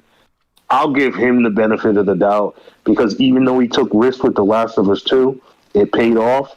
But yeah, there are a few core tenets to the story of The Last of Us that if they screw it up, they'll fuck up the whole vibe. Wow. And I think that's really the biggest portion. But in regard to the Halo TV show, like, they only had 5 minutes of action so far in the first episode in the intro. Really? Or 12 minutes. That's it, really? Like 4 episodes. How is that possible? How is that possible? Aren't they like, to be all action. Isn't like 4 episodes in? 5? Yeah, I believe this was week 5 is coming out today. So, but how do you go more than 1 episode without any action in a Halo game? And the richest part about Halo is the lore. So why wouldn't you use that the most? So there's just a lot of red flags with that whole series. That shit is crazy. They're wild. Oh shit! Oh, my man Ramon Terrell, he's an actor. He says you don't always know what you're auditioning for, though. I mean, I can understand maybe. I mean, if you could hop on and give us a better thing, but I could maybe understand if it's like, like let's say if I was lucky and be like, "Hey, Puerto Rock," somebody, whatever. Somebody looks at my podcast and they'd be like, "Yo, you know what? We want this dude to be the next Wolverine." And I get a message on my Google email, and then it says, "Hey, we want you to go in an audition for this." And then I delete it and I ignore it because I think it's fake. And like these stupid ass Xbots think I'm going to fall for this shit. But then the guy keeps replying. And all of a sudden, I need to audition for Wolverine. I'm going to really double down on that motherfucker. I'm going to look at all the movies. I'm going to go back to the original X-Men. I'm going to look at all the comics. I'm going to research Wolverine. I'm going to give him Wolverine. Hell, I'm going to show up dressed like Wolverine. With fake knives on my hands and everything. And a cigar all lit up. I'm gonna have that shit. I'm really gonna smoke. Hell, I'm gonna both smoke in front of the director's face. I'm a be in character the moment I'm in the parking lot. I'm right there. There is no more. There is no Puerto Rock. It's Logan from the moment I'm stepped in. You know what I'm saying? I'm Logan until I leave, and then I get back home. Hell, I might still do it for an extra hour in front of my wife. And call her Jean. And she'd be like, who the fuck is Jean? So I can maybe understand, what you're talking about. You don't know what you're jumping into. But if they're telling you, hey, this is based off a game, whatever. Because they didn't know this dude for Uncharted. Didn't he play the games in order to get ready for this role? And that's why I made him interested or something like that? He said a story. Tom Holland. Yeah, Tom Holland. Yeah. Mm-hmm. I think when the role was coming up, he decided to play the game, and he was like, "Man, this is fantastic." To get ready for. I didn't watch that movie, so I don't know if that movie. I didn't watch it. Yeah, I didn't watch it either. I'm like, yeah, buddy. I'm like Tom Holland as Nathan Drake. I'm like, I don't know about that one.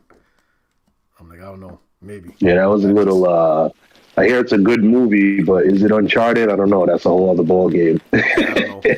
Some people say, yeah, not me. I'm like, yeah, I'm not doing that. So, but anyway, so. Let's see. I don't know if Ramon's gonna come on, but yeah. Oh man, may he call? Let me see. I think. Oh snap! Hey, Ramon. Yo. I think can you instead of calling, can you just jump in the room? Oh, okay, cool. And you should just be able to jump in because you have podcast rights. Yeah. Okay. All right.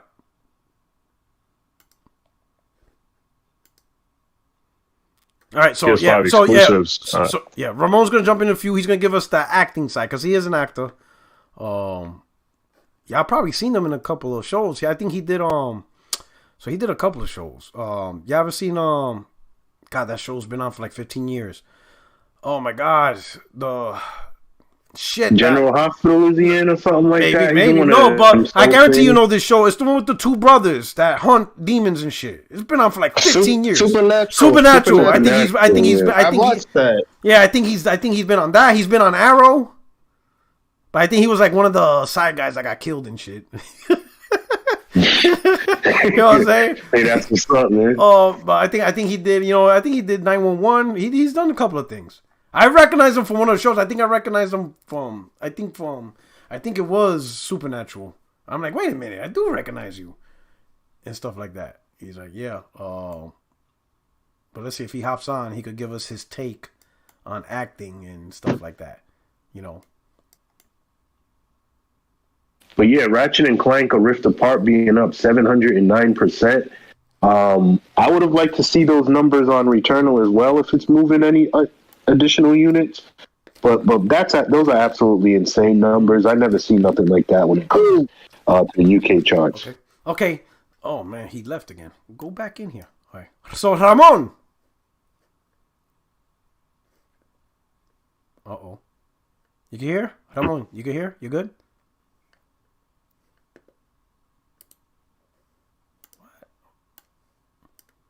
Why is that happening? He keeps leaving. He is on his phone. He said he was on his phone. Yeah, he's on his phone. So maybe. Interesting. Yeah. So like 700% above. I mean, that's absolutely phenomenal. I suspect you won't see that for Returnal because it's such a challenging game.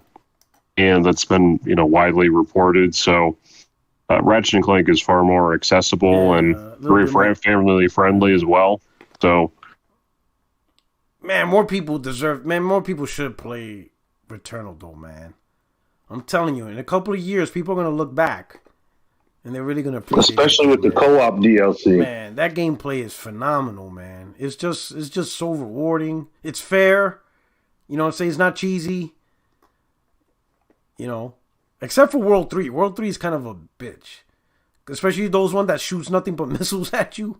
Like, holy cow. These, you know what I'm talking about, they Bob? shoot missiles at Yeah, you. they shoot like 30 missiles and they like one-shot you. I'm like, that's and probably... then even when you hit them, then they just, they suicide bomb you. Yeah, I'm like, yo, those are, that's probably like, but for the most part, man, that game was just so well designed, man. Have you tried the challenge mode, the Sisyphus challenge? No, I haven't done that yet. Man, that shit's addicting as hell. But those robots are in that challenge mode too, and they just be. But I'm gonna do it. Dude. I mean, I'm telling you, man. People are gonna look back by the end of the gen. I guarantee Returnal is gonna be looked back as like one of those games that. It's kind of a masterpiece, man. So you could say it. It's good. It's really good, man. It's really good. Man, my man Ramon is having issues. Is my server that's messed up? Because I know some people, like, Guap, when you logged on, was it issues? Or no, you said you had an update, right? Is that what it was? Yeah, he might have to get the software update if he's on the cell phone. Yeah. That's what I had to do. So certain options weren't working. Oh, I'm like, man. I would check that if. My thing is not user friendly. Mm. And stuff like that. Puerto Rock Watcher Super. Right now, I'm right now. So let me ask you something. You ever heard of a show called Dark on Netflix? Yeah, it's like that European show, right? That. What? Yeah, it's on Netflix. Yeah, I was into that in like the first 4 to 6 episodes, but then it just got too heady for me. You know what I mean? Yo, this shit is I mindful. was feeling the vibe. Yo, that show's I kind of wanted it to have like a. I kind of wanted to have like a monster element to it. What's you know it what I mean? When it did, it's like interdimensional shit. Yo, I haven't seen it in a few years. Yo, that show's a mindfuck, man. No, it's not. It's sci-fi thriller, and it's about time travel. It's let me put you this way. Let me just give you one plot point, and it's not gonna spoil it, but there's one plot point where the mother has a daughter, and the daughter ends up being the mother of her mother, in the cycle, and that's how. Yo, it's crazy, bro. It's wild. Is it in Germany or something? Yeah, it's Germany, so you have to change. But the good part is you could change the settings to where it speak English and remove subtitles, so they talk English. It's just really? so it's just kind of looks like a kung fu flick because the lips don't match. Yeah, but that's fine because the story's interesting as hell. At least the first 2 seasons. The third season is just blowing my brains out. Now it's like they're overdoing it because now there's like now it's like multiverse shit. I'm like, holy shit, this is really fucking me up now. Yeah, I think that's where they lost me at. Yo, but yeah, Inverse so that's the one where the kids walking in the forest and they're all chilling together. Yeah, one of them just disappeared. Yeah, right? man, that shit is crazy. Yeah, that was dope. Yeah, that shit is crazy, man. I'm telling you. So my man, Ramon, well, he has his camera on. I don't know if he can hear us. I don't hear him talking. Let me see, make sure. Oh, yeah, his user volume is good. You good, Ramon? Uh-oh. Uh-oh. Yeah, he probably needs that software You update. probably, yeah, Once you're probably going to have to update it, bro.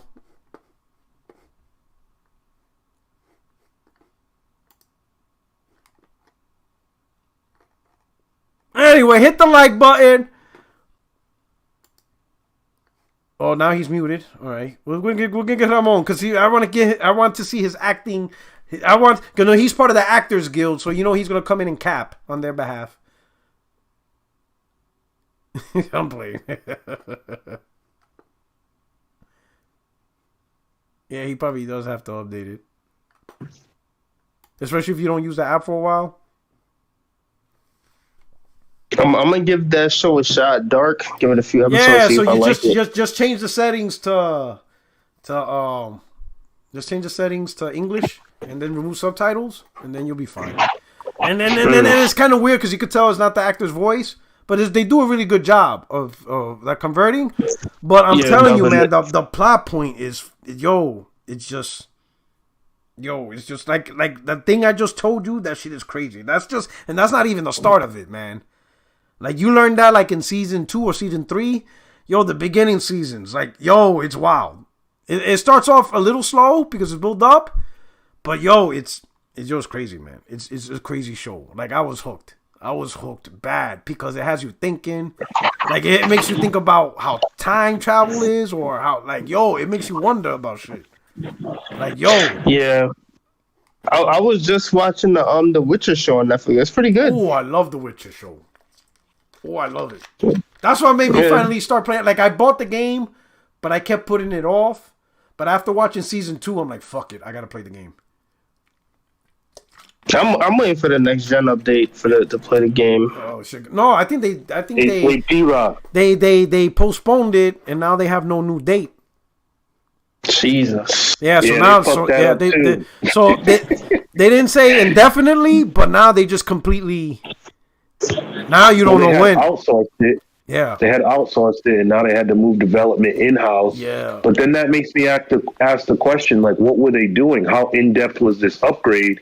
Why wasn't it just a PC version with the ultra settings and stuff? You know what I mean? It's like, how bad is the Red Engine? But when you play The Witcher, which is a phenomenal game, It is. the game looks amazing. You know what I mean? And that has some of the best writing and lore and depth. Like, I just loved reading about the creatures and all that. And yes. And the side quest was fantastic.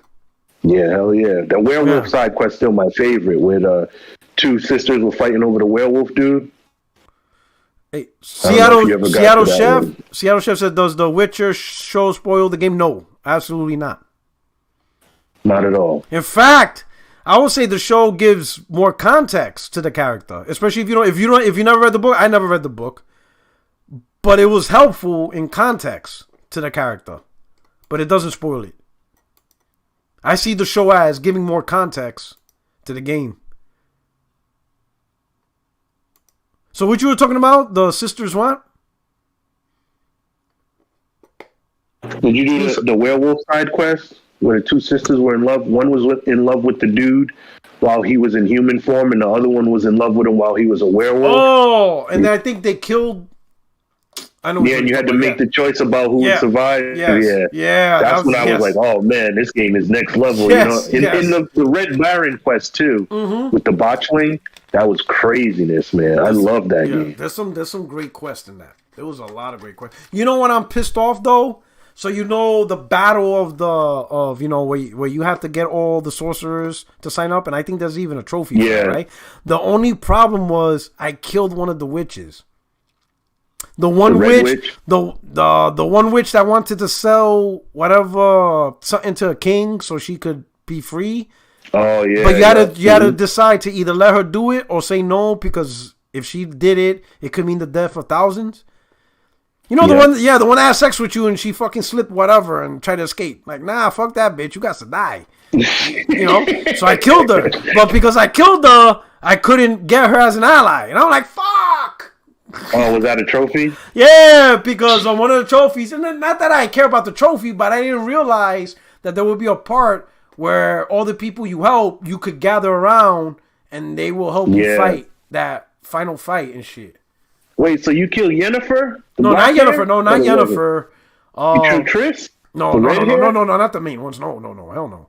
Okay. I don't think you even get an option. You find one you found one I didn't find. Yeah, it's a witch that she asks you to go to a tower to get something. Then you're able to sleep with her. So obviously, you know, I'm a hoe. When it comes to these games, I sleep with everything. Oh, so you got set up? You got set up in the threesome? Yeah, you know what I'm saying. So you know I'm gonna do that. So, but she woke up, but she wanted some formula or something, and she was gonna give it to a king because he was hunting down all the mages and stuff. But Geralt was like, if you give this to the king, it could mean the death of, you know, he could use this as a weapon, which means the death of thousands. And then all of a sudden, they give you a choice: let her do it or kill her. I'm like, man, I'm gonna kill this bitch. Man, she got I hear the DLC is really good. I did both. DLC is really good. I beat both. Yeah, I got screwed because when I bought the DLC, it was in the Game of the Year edition, separate from my main save, and it doesn't transfer over. So I got screwed on that. Oh, that sucks. Yeah. All right. So I think Ramon is done. So we're about to close the show because it's already, I think it's probably late for y'all. It's 9:00 over here. You know, I'm about to play a little bit of Baloy, which is Alloy, aka Horizon, and then you know what I'm saying. But anyway, we're gonna do our final shots. B Staples. Yo, chilling, man. I want to play some new games, man. Like, God, ain't nothing coming out.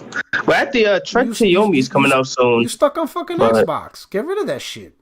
Ain't nothing over there anyway. I got both. Ain't nothing either. Like, I was like, I'm about to be like in an indie. You about to get in your indie grind because there's nothing left. Yeah, we like some indie hole, man. But I'm chilling, man. I'll probably be here next week too. Hopefully we get some gaming news too, man. Like the gaming news even. It's spring, man. You know what I'm saying? It's gonna be. It's gonna be. You know, we're in that lull. I think, you know, a lot of people are preparing, many of the industries preparing for the Summer of Games, so they're probably holding off, you know, for Jeff Keighley's show, so it's going to be a little lull for a bit.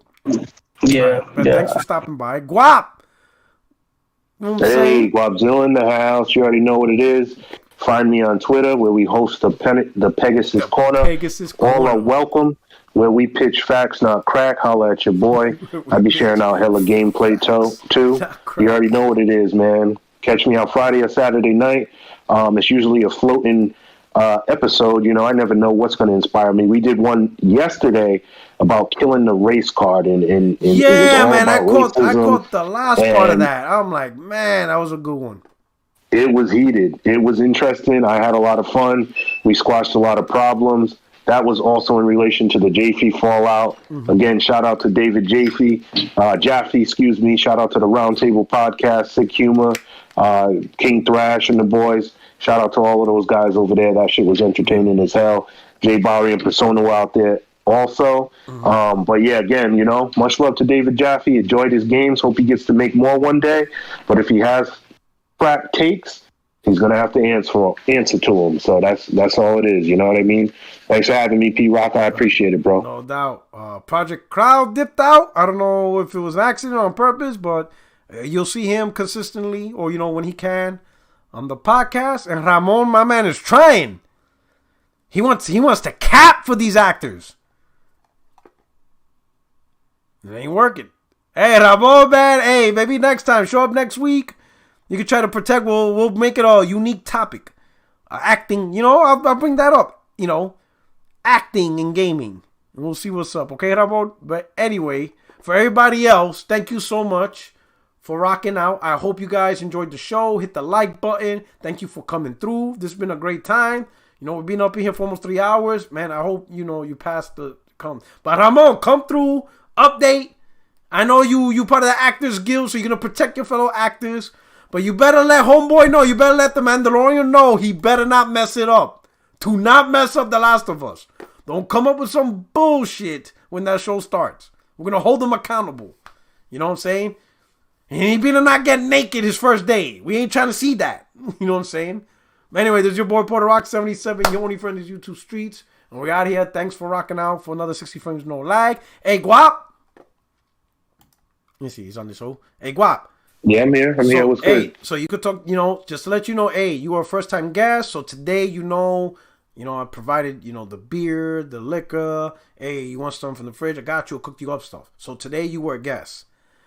But now that the episode's over, you family. So now I gave you podcast rights. That means you could jump into live on air anytime you want. You don't need an invite.